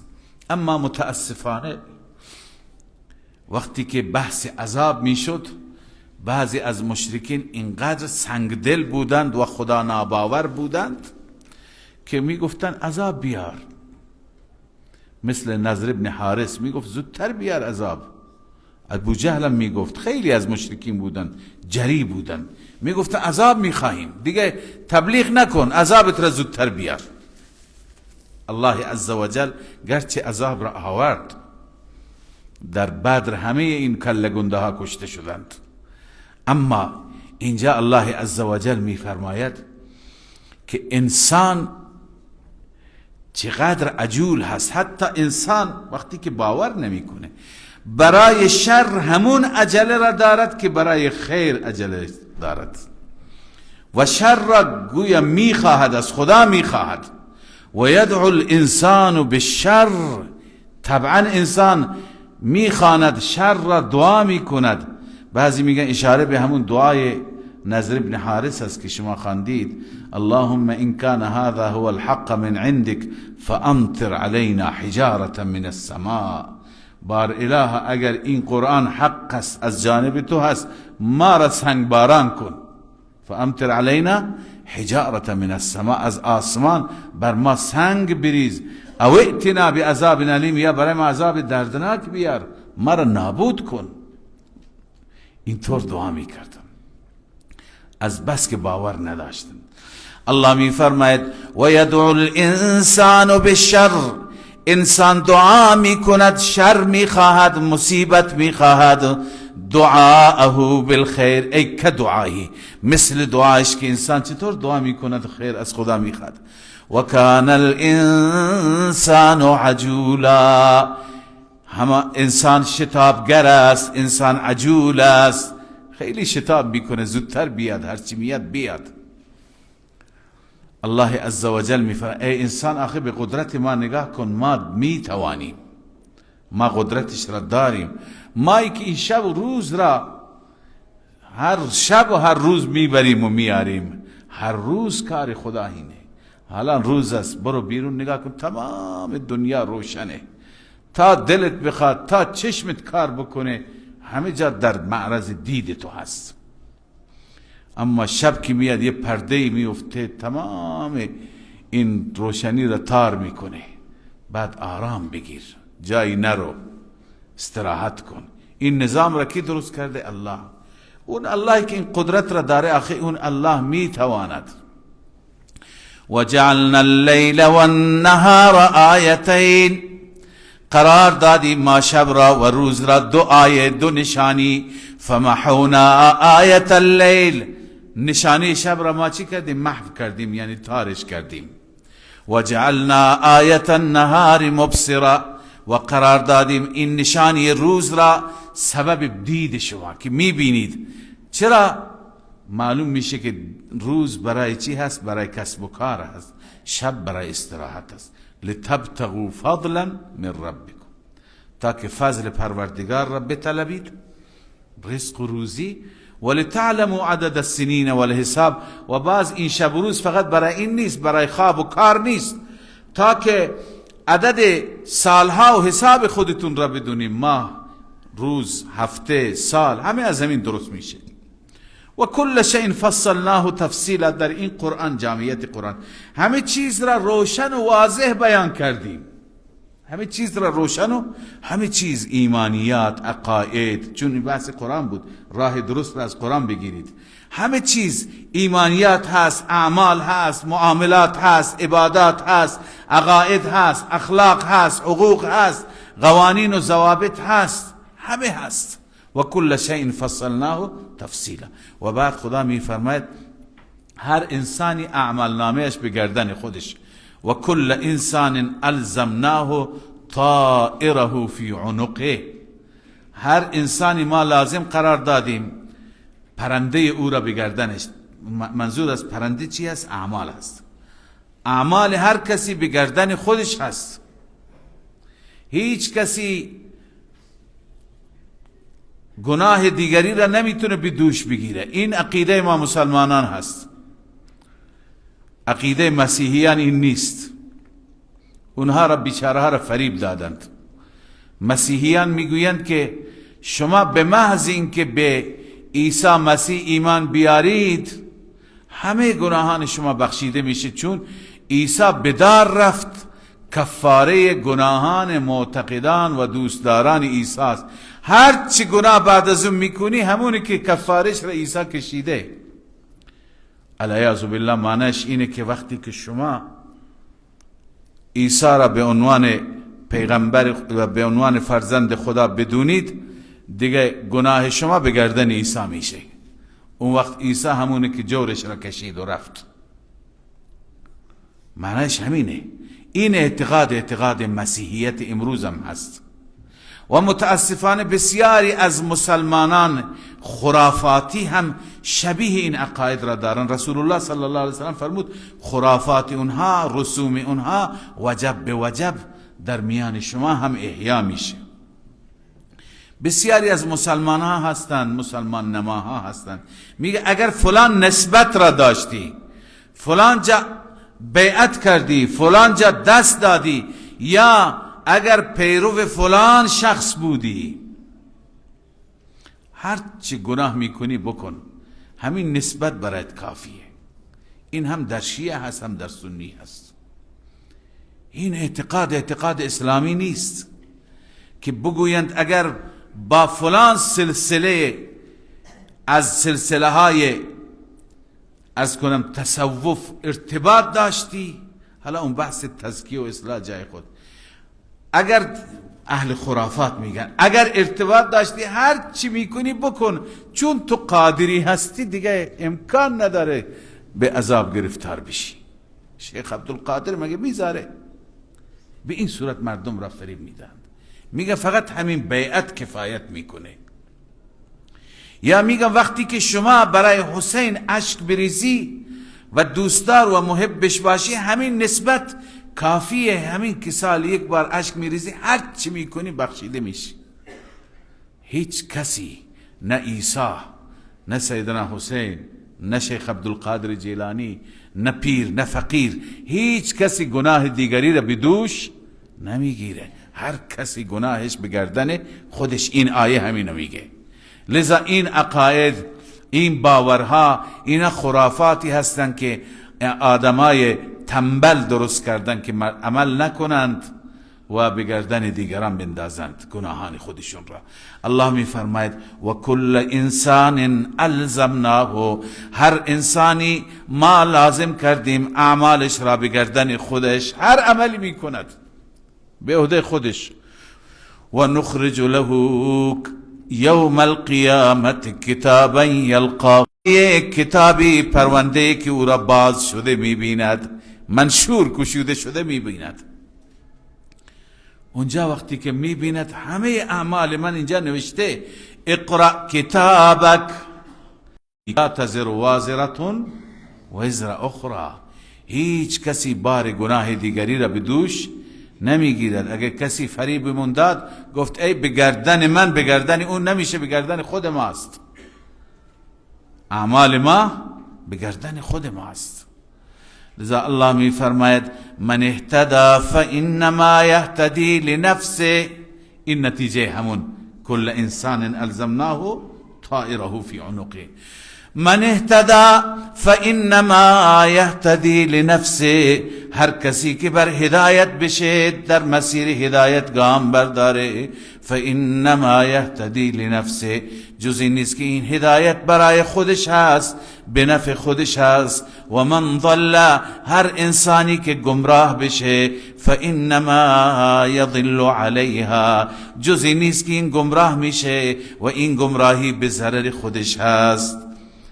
اما هیچ کسی بار گناه دیگری را بدوش نمیگیره. ولا تزر وازرة وزر اخرى، حمل نمی کند بار گناه را، وزر بار گناه را میگن، وازرتون هیچ حمل کننده گناه، وزر اخرى بار گناه دیگری را. هر کسی بار گناه خودش را خودش بدوش میگیرد. هر کسی خودش جوابگوی ربش باشه. لذا فریبتون نده کسی که بگه من به عهده میگیرم. بعضی ها هستند که میگویند ما کفاره شما را قبول میکنیم، اینقدر پول بده. که میتونه کفاره دیگری بشه، که میتونه به جای دیگری روزه بگیره. این تو چنین چیزی نیست. چرا اون ایصال ثواب بحث خودش را داره، اما این نه. اون چون از قرآن و سنت ثابت هست. و ما كنا معذبین حتی نبعث رسولا. اینجا دو قانون خدا بیان میفرماید. قانون اول این که هر کسی گناهش به گردن خودش، گناه هیچ کسی به گردن دیگری نیست، اعمال هر کسی به گردن خودش. قانون دوم الله میفرماید ما عذاب هم نمیدیم حتی که پیامبر بفرستیم. یعنی خداوند عزوجل زمانی عذاب میده که پیامبر بفرسته برای هدایت. اگر به کسی پیامبر نرسید اونها عذاب داده نمیشوند، به شرطی که شرک نکرده باشد.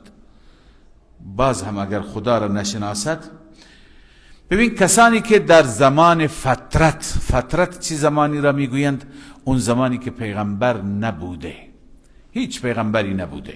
مثلا 500 سال پیش پیغمبر بوده، حالا هم هیچ پیغمبری نبوده. مثلا هیچ کسی به این شهر، به این روستا نگفته که خدایی هست، دینی هست، توحید، یکتاپرستی، نگفته. این هم بیخیال هستند. شرک هم نمی کنند. شرک بکنه خب از کجا میدونی که اینا را عبادت کنی؟ شرک هم نمی کنند، اما عبادت خدا هم نمی کنند. علما میگویند این افراد از این آیه معلوم میشه که به عذاب گرفتار نمی شوند. و ما كنا معذبین حتی نبعث رسولا. چه زمانی ما عذاب میدیم؟ زمانی که پیغمبر بفرستیم و قبول نکنند. نبعث رسولا لإقامة الحجة وقطعا للعذر. حالا علامه خازن و علامه خطابی در تفسیر معالم التنزیل یک استدلالی کردند که این را عرض میکنم. و فیه دلیل ان ما وجب انما وجب بالسمع لا بالعقل. از این آیه ما این دلیل را، این استدلال را میگیریم که هر چی که بر انسانها واجب است بر اساس سمع و شنیده، بر اساس عقل نه. خب کسی نمیتواند با عقل خودش دریابد خدا را اینطور عبادت کنم، اینطور به سجده بیفتم. نه، اگر به کسی به او نرساند، حالا هم خیلی مردم هستند تو جنگل ها هستند، تو جنگل های دنیا. این دنیا خیلی دنیای پهناوری هست، خیلی جنگل ها هست، اونجا هیچ حکومتی هم نیست، مردم با حیوانات زندگی میکنن، هیچ خبری از دین ندارند. اینها دیگه برای اینها عذابی نیست. الان سرنوشتشون چی میشه الله بهتر میداند. و اذا اردنا ان نهلك قرية، اما اینجا خدای تعالی اشاره به عذاب دنیا کرده که اگر پیغمبر باشه تبلیغ بکنه و عمل نکنند اون وقت عذاب خدا میاد. اما چه زمانی عذاب میاد؟ الله می فرماید و اذا اردنا ان نهلك قرية، هرگاه ما اراده کنیم اینکه هلاک کنیم قریه را از قریه ها، امرنا مترفیها، ما انسانهای خوشگذران را امر می کنیم. امر میکنیم یعنی وادار میکنیم، موجباتی برای اونها فراهم میکنیم، زمینه را فراهم میکنیم، زمینه فسق و فجورشان را، زمینه تمرد و سرکشی را. ففسقوا فیها، پس اونها فسق میکنن، یعنی خوشگذرانها خوشگذرانی میکنند، معصیت میکنند، انواع نافرمانی را میکنند. چرا خوشگذرانها؟ یعنی اون انسانهای مرفه، بقیه فقیر فقرا خودشون تابع اونها هستند، هر جا در رأس اونها هستند. وقتی که اونها به سرکشی و تمرد میرسند، فحق علیها القول، پس قول یعنی قول عذاب، القول بالعذاب، حق یعنی ثبت، برای اونها ثابت میشه. اون وقت فدمرناها تدمیرا، ما نابود میکنیم نابود کردنی، تباه میکنیم تباه کردنی. این یک تفسیر و یک قرائت. قرائت های دیگری هم اینجا هست. یکی دیگه میگن که این امرنا اصلش هست امرنا. چیه؟ امرنا معنیش اینه که خدای تعالی میفرماید هرگاه ما بخواهیم یک شهری را، یک کشوری را، یک قریه‌ای را هلاک کنیم، امیر اونها، در رأس حکومت اونها چه کسانی را قرار میدهیم؟ انسانهای خوشگذران، انسانهای عیاش، انسانهای فاسد، انسانهای از خدا بیخبر. اینها را وقتی اینها آمدن به عنوان حاکم قرار گرفتند، کسانی که شب و روز دنبال فساد و فساد اخلاقی و دنبال عیش و خوشگذرانی هستند، رقص و پایکوبی هستند، اصلا به فکر دنیای مردم و آخرت مردم نیستند، اون وقت عذاب خدا میاد. این دومین امرنا. سومی بعضی میگه آمرنا. آمرنا به معنی در اون قریه انسانهای مرفه که همه اش دنبال عیش باشند، دنبال رقص و پایکوبی، دنبال کباب و شراب، اینها را زیاد میکنیم. یعنی تو اون جامعه تک و توک نیستن.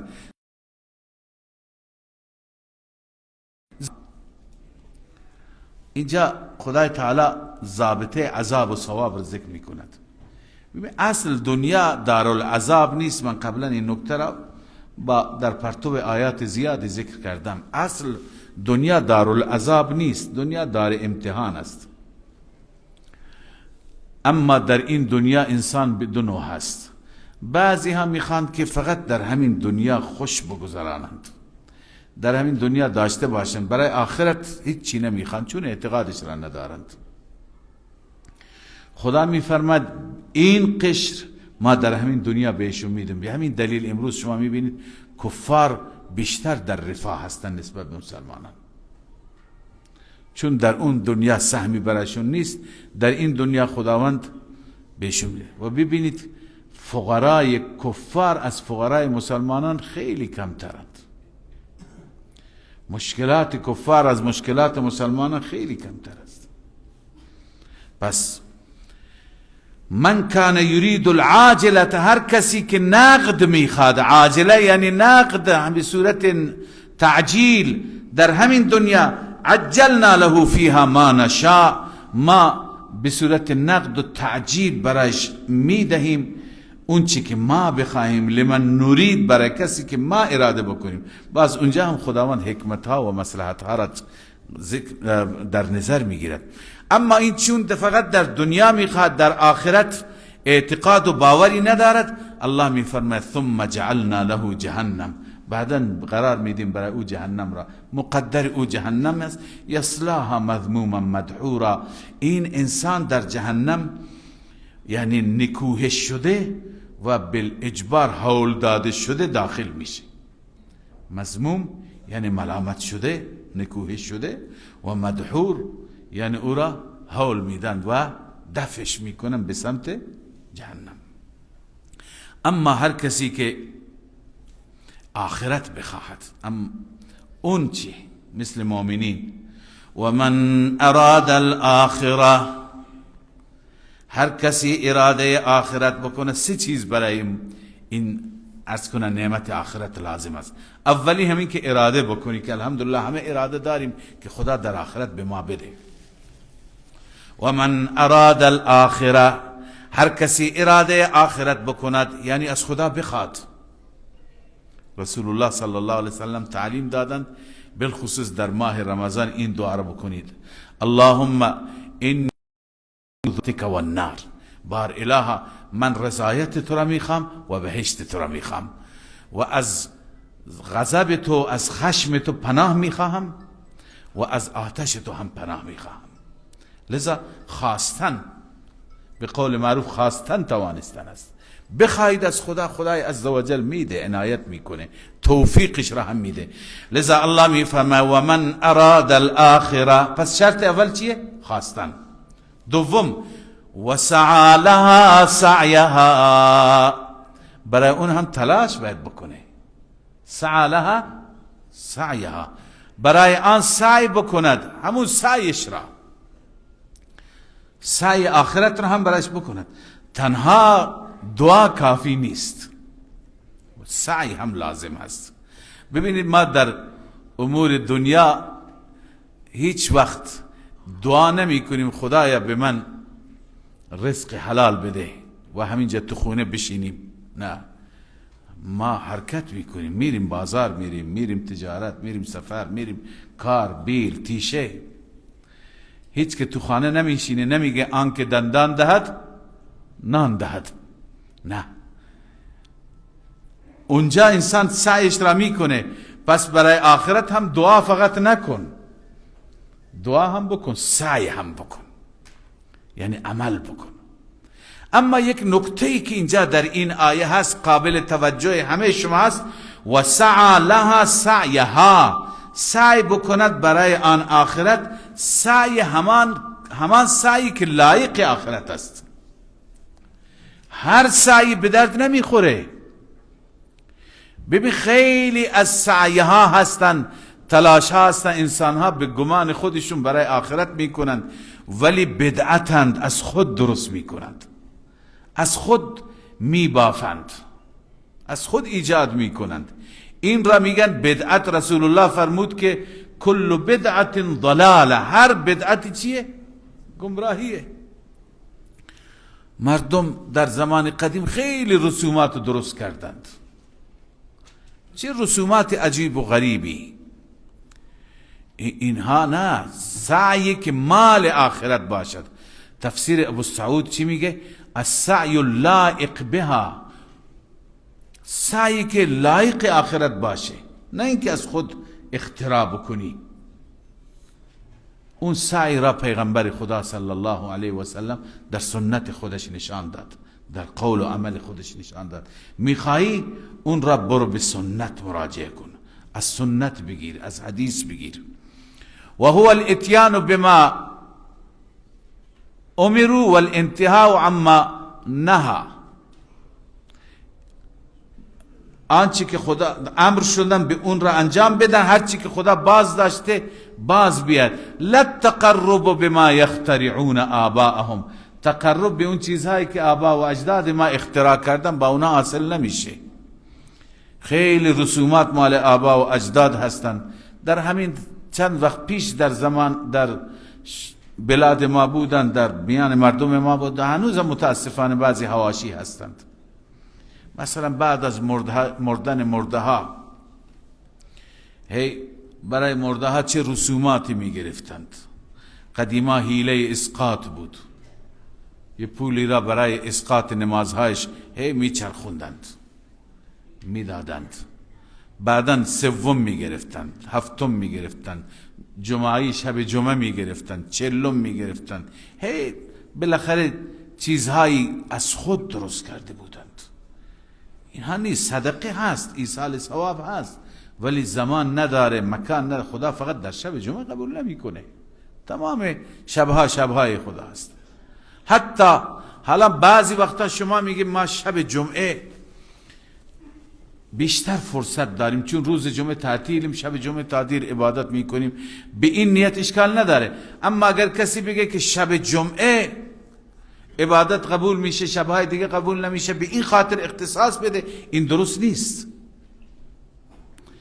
پس و سعی لها سعیها، سعی که مناسب اون باشد، سعی که در اون خرافات نباشد. این شرط دوم. شرط سوم و هو مؤمن، مؤمن باشد، ایمانش کامل باشد. خیلی هستن خودشون را مؤمن میگن ولی مؤمن نیستند، در عقایدشون شرک میبینیم، در عقایدشون خرافات میبینیم میگه ما مؤمنیم، ما مسلمانیم، ولی از غیر خدا کمک میخواهد. میگه من مسلمانم ولی هر نظر و نیازی میده برای غیر خدا میده، به نام غیر خدا میده. اینا تمام صورتهای شرک هستند. و هو مؤمن لا مشرکون، مؤمن باشد. این سه شرط هستند.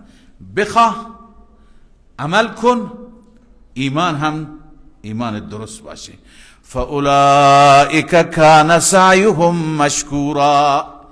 الله می فرماید اینها سعیشان ازش قدردانی میشه. فاولئک کان سعیهم مشکورا، قدردانی میشه از اون سعی.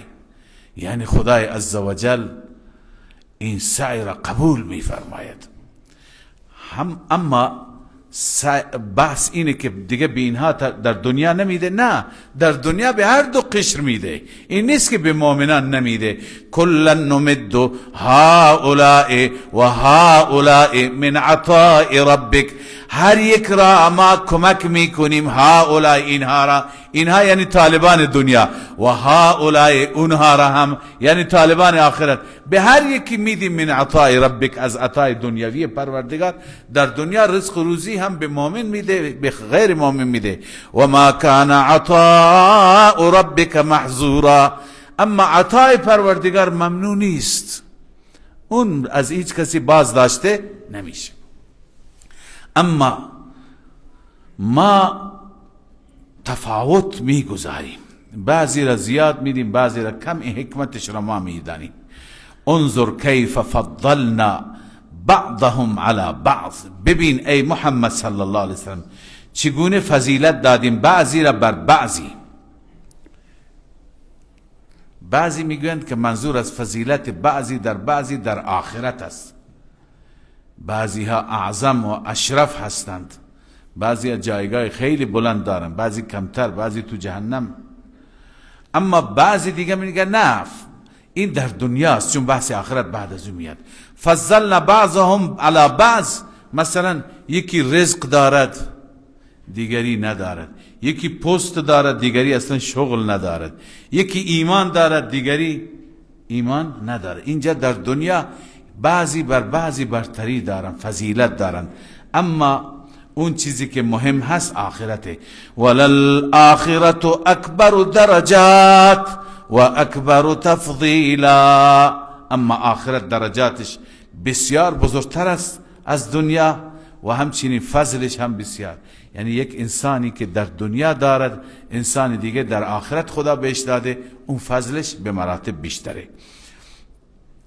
خلاصه بعد از این همه جریانات که خدا بیان فرمود، هم از بنی اسرائیل و بعداً آمد که در این امت هر کسی عملش به گردن خودش، مهم از همه اینها ایمان هست. در باب ایمان توحید هست. لذا خدای عزوجل اول این مباحث و آخر این مباحث عملی، مباحث اخلاقی، هر جا از عمل صحبت میکنه. گاهی شما اینقدر اهمیت میدید که فکر میکنید فقط عمل، خدا فوراً تذکر میدنه اصل توحیده. بعد از این در رکوع بعدی مسائل اعمال شروع میشه، هم در اینها اخلاقیات هست، هم اعمال هست، هم مسائل دیگه هست، معاملات هست، اما اول و آخر توحید است. اینجا هم وقضا ربک الا تعبدوا توحید است، آخر رکوع بعد هم توحید است. یعنی خدا داره نشان میده که اصل اینه.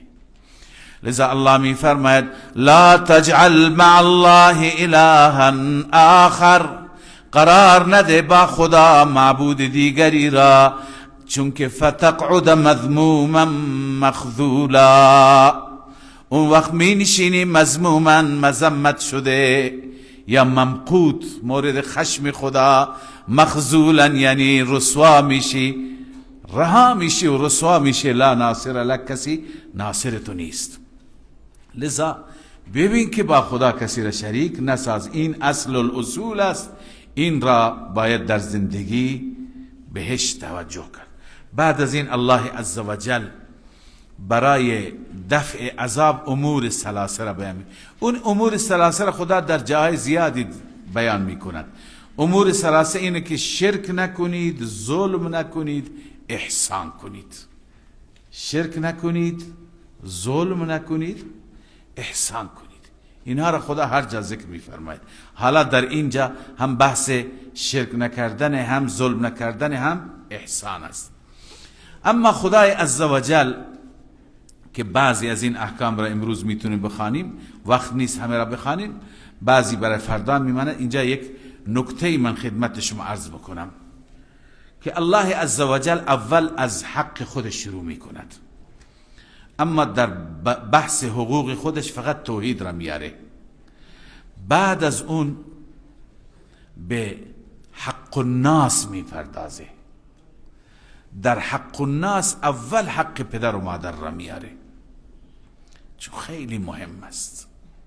هر چی که تأکید بکنیم کم تأکید کردیم، که انسان نسبت به پدر و مادر، کسانی که هنوز این نعمت را دارند، کوتاهی نکنند، ضعف از خود نشان ندهند. پدر و مادر بهشت این دنیا و اون دنیا انسان است. بنده عرض می کنم پدر و مادر بهشت هر دو دنیا است. در این دنیا هم بهترین روزهای زندگی هر کسی که حالا این دو تا سایه را از دست داده، من عرض می کنم او بهتر می فهمد. بهترین روزهای زندگی، خاطرات شیرین، اون روزهایی هست که زیر سایه پدر و مادر هستیم. اینا که رفتند اون روزهای خوش تمام میشه. لذا بهشت این دنیا هم هستند، اون دنیا هم کسی که اینجا به واقعا حقشون را درست انجام بده، به بهشت خدا میرسه، به رضایت خدا میرسه. اینجا خدای عزوجل اولین چیزی که گفته، خدا دستور داده. قضا ربک، یعنی رب تو فیصله کرده، دستور داده. تعالوا، اونجا 10 چیز بودند. اول چی بود؟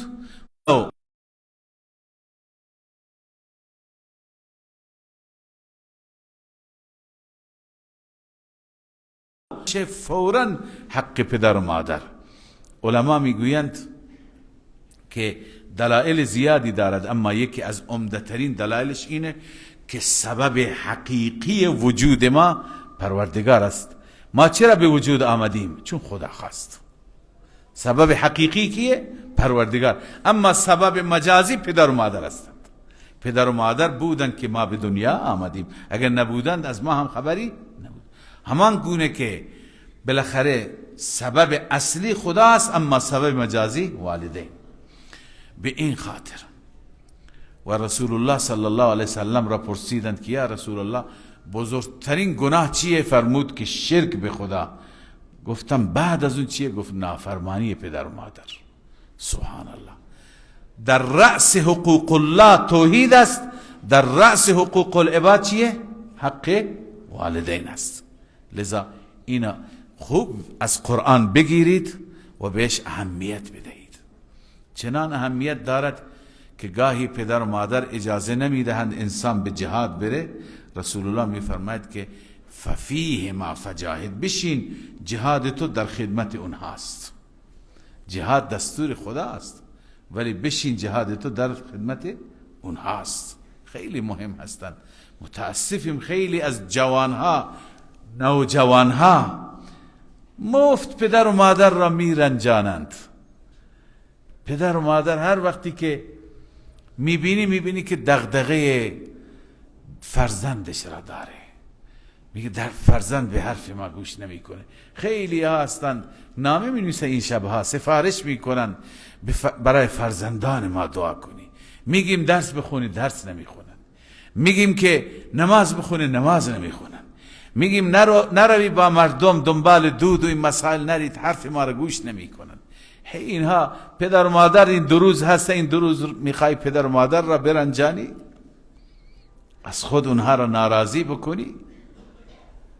وقتی این نعمت را از دست بده هر چی حسرت بخوری فایده ای نداره. لذا الله می فرماید وقضى ربك الا تعبدوا الا اياه، دستور داده رب تو اینکه عبادت نکنید هیچ کسی را بجز او، و بالوالدین احسانا، و دستور داده نسبت به والدین احسان کنید. بعد از این ببین درباره حق خدا تفصیلی نیامد، درباره حق پدر و مادر 5 تا حق خدا بیان می فرماید. 5 تا. خوب دقت کنید. بعضی ها مربوط به حیاتشون هست، بعضی ها مربوط به حیات و بعد ممات، بالخصوص آخرین حق دعا هست. زنده هستند هم برای اونها دعا کن، اگر نبودند هم برای اونها دعا کن. این حق را هر کی میتونه انجام بده. الله می فرماید اما یبلغن عندك الكبر احدهما او كلاهما، اگر رسیدن نزد شما به پیری یکی از اونها یا هر دوشان، انسان که پیر بشه دلش خیلی ضعیفه، فلا تقل لهما اف، حتی در حد اف هم نگو برای اونها.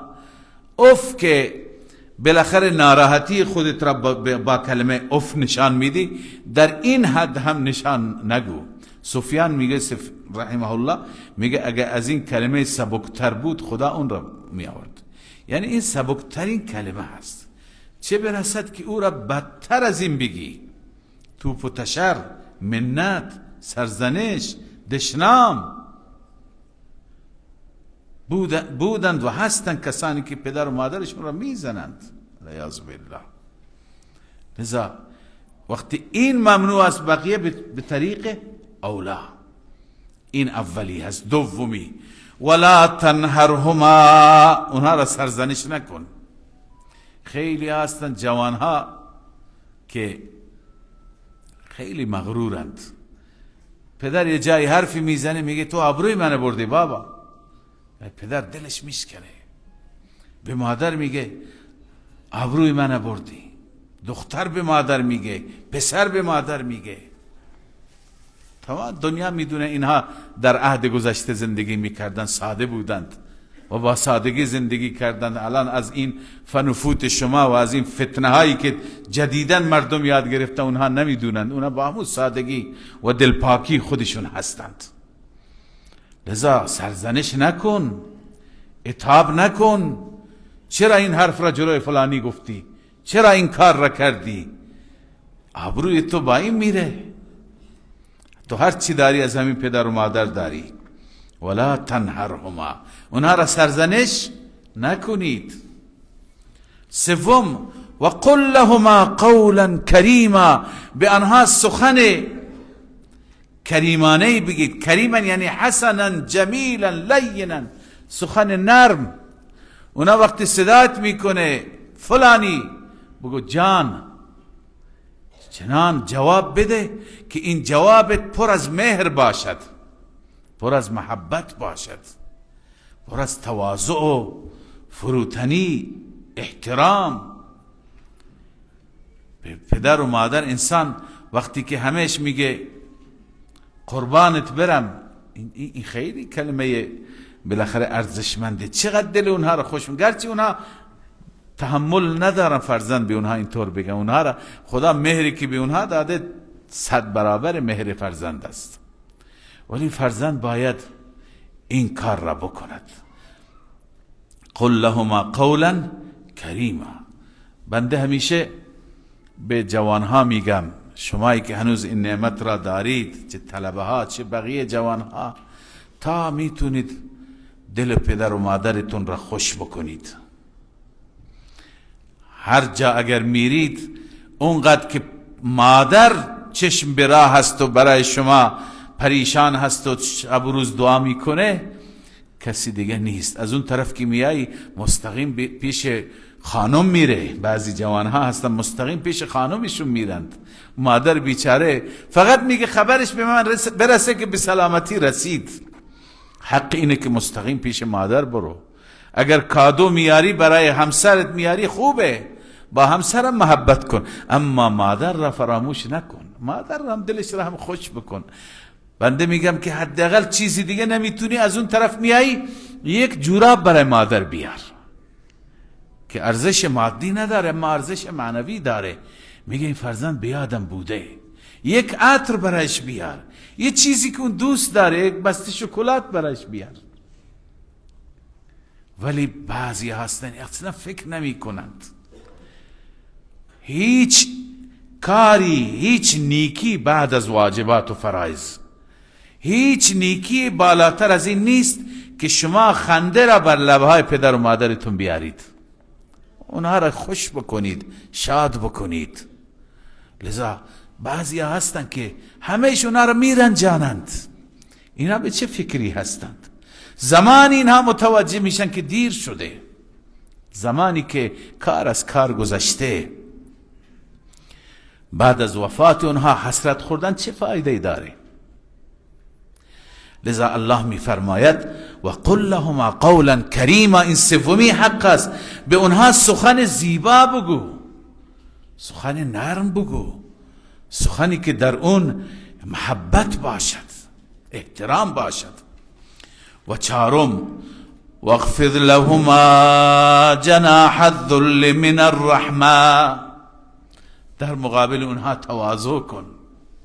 واخفض لهما جناح الذل، یعنی بازوی فروتنی را، بال فروتنی را پایین بگیر، نه به خاطر جلوی مردم بلکه من الرحمه، از روی ترحم و مهر و محبت.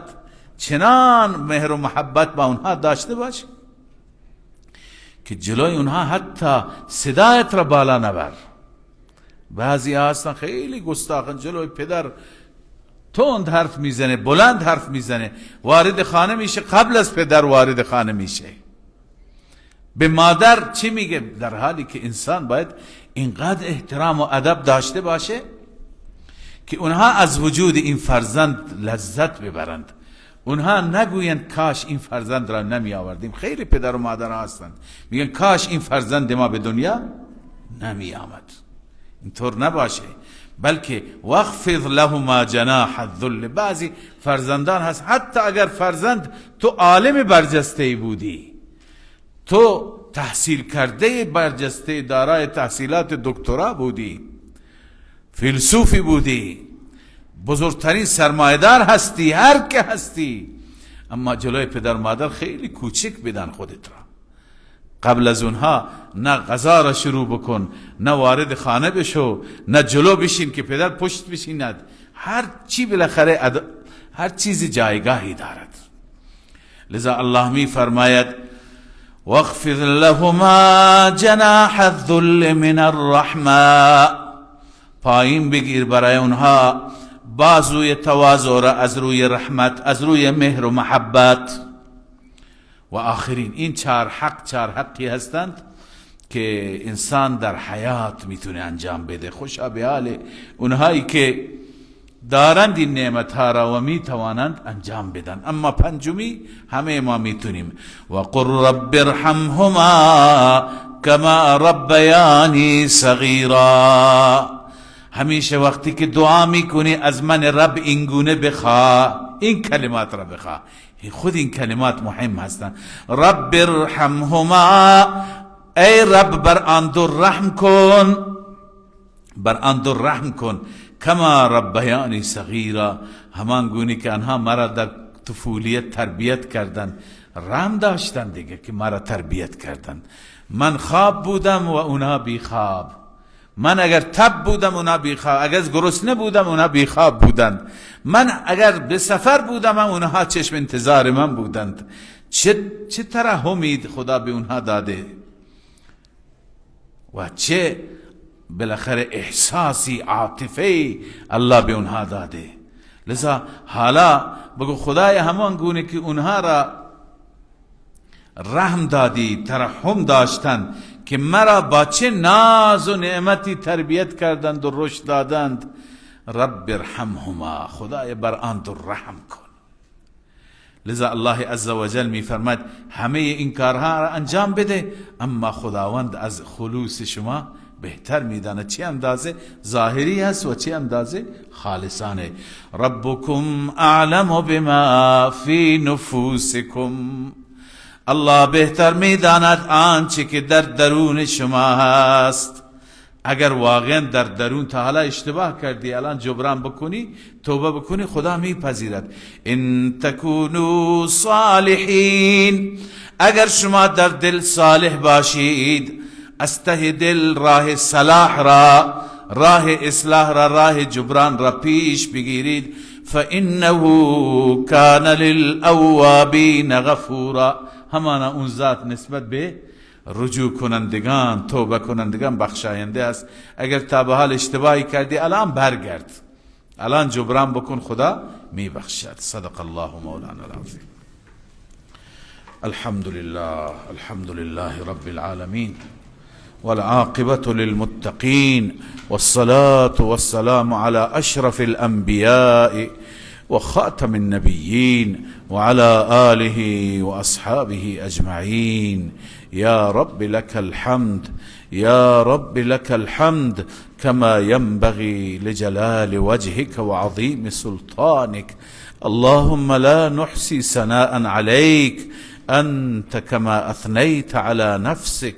اللهم صل وسلم وزد وبارك على سيدنا وحبيبنا ونور قلوبنا وقرة أعيننا وجلاء أحزاننا ومولانا وأولانا محمد وعلى آله وأصحابه أجمعين. يا رب صل وسلم دائما أبدا،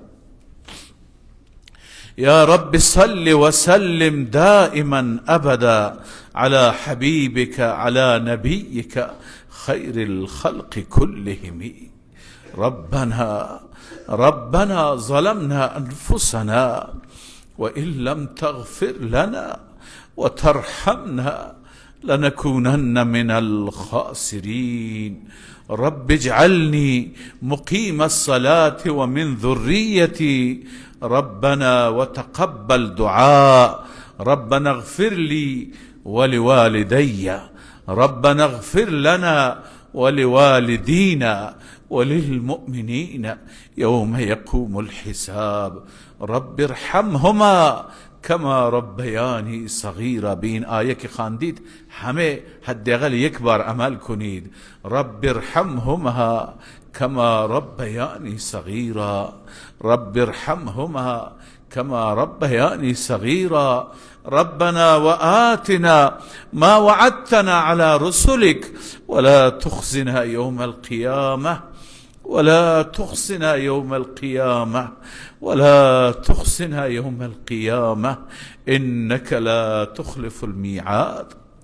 رب أوزعنا أن نشكر نعمك التي أنعمت علينا وعلى والدينا، وأن نعمل صالحا ترضاه، وأدخلنا برحمتك في عبادك الصالحين.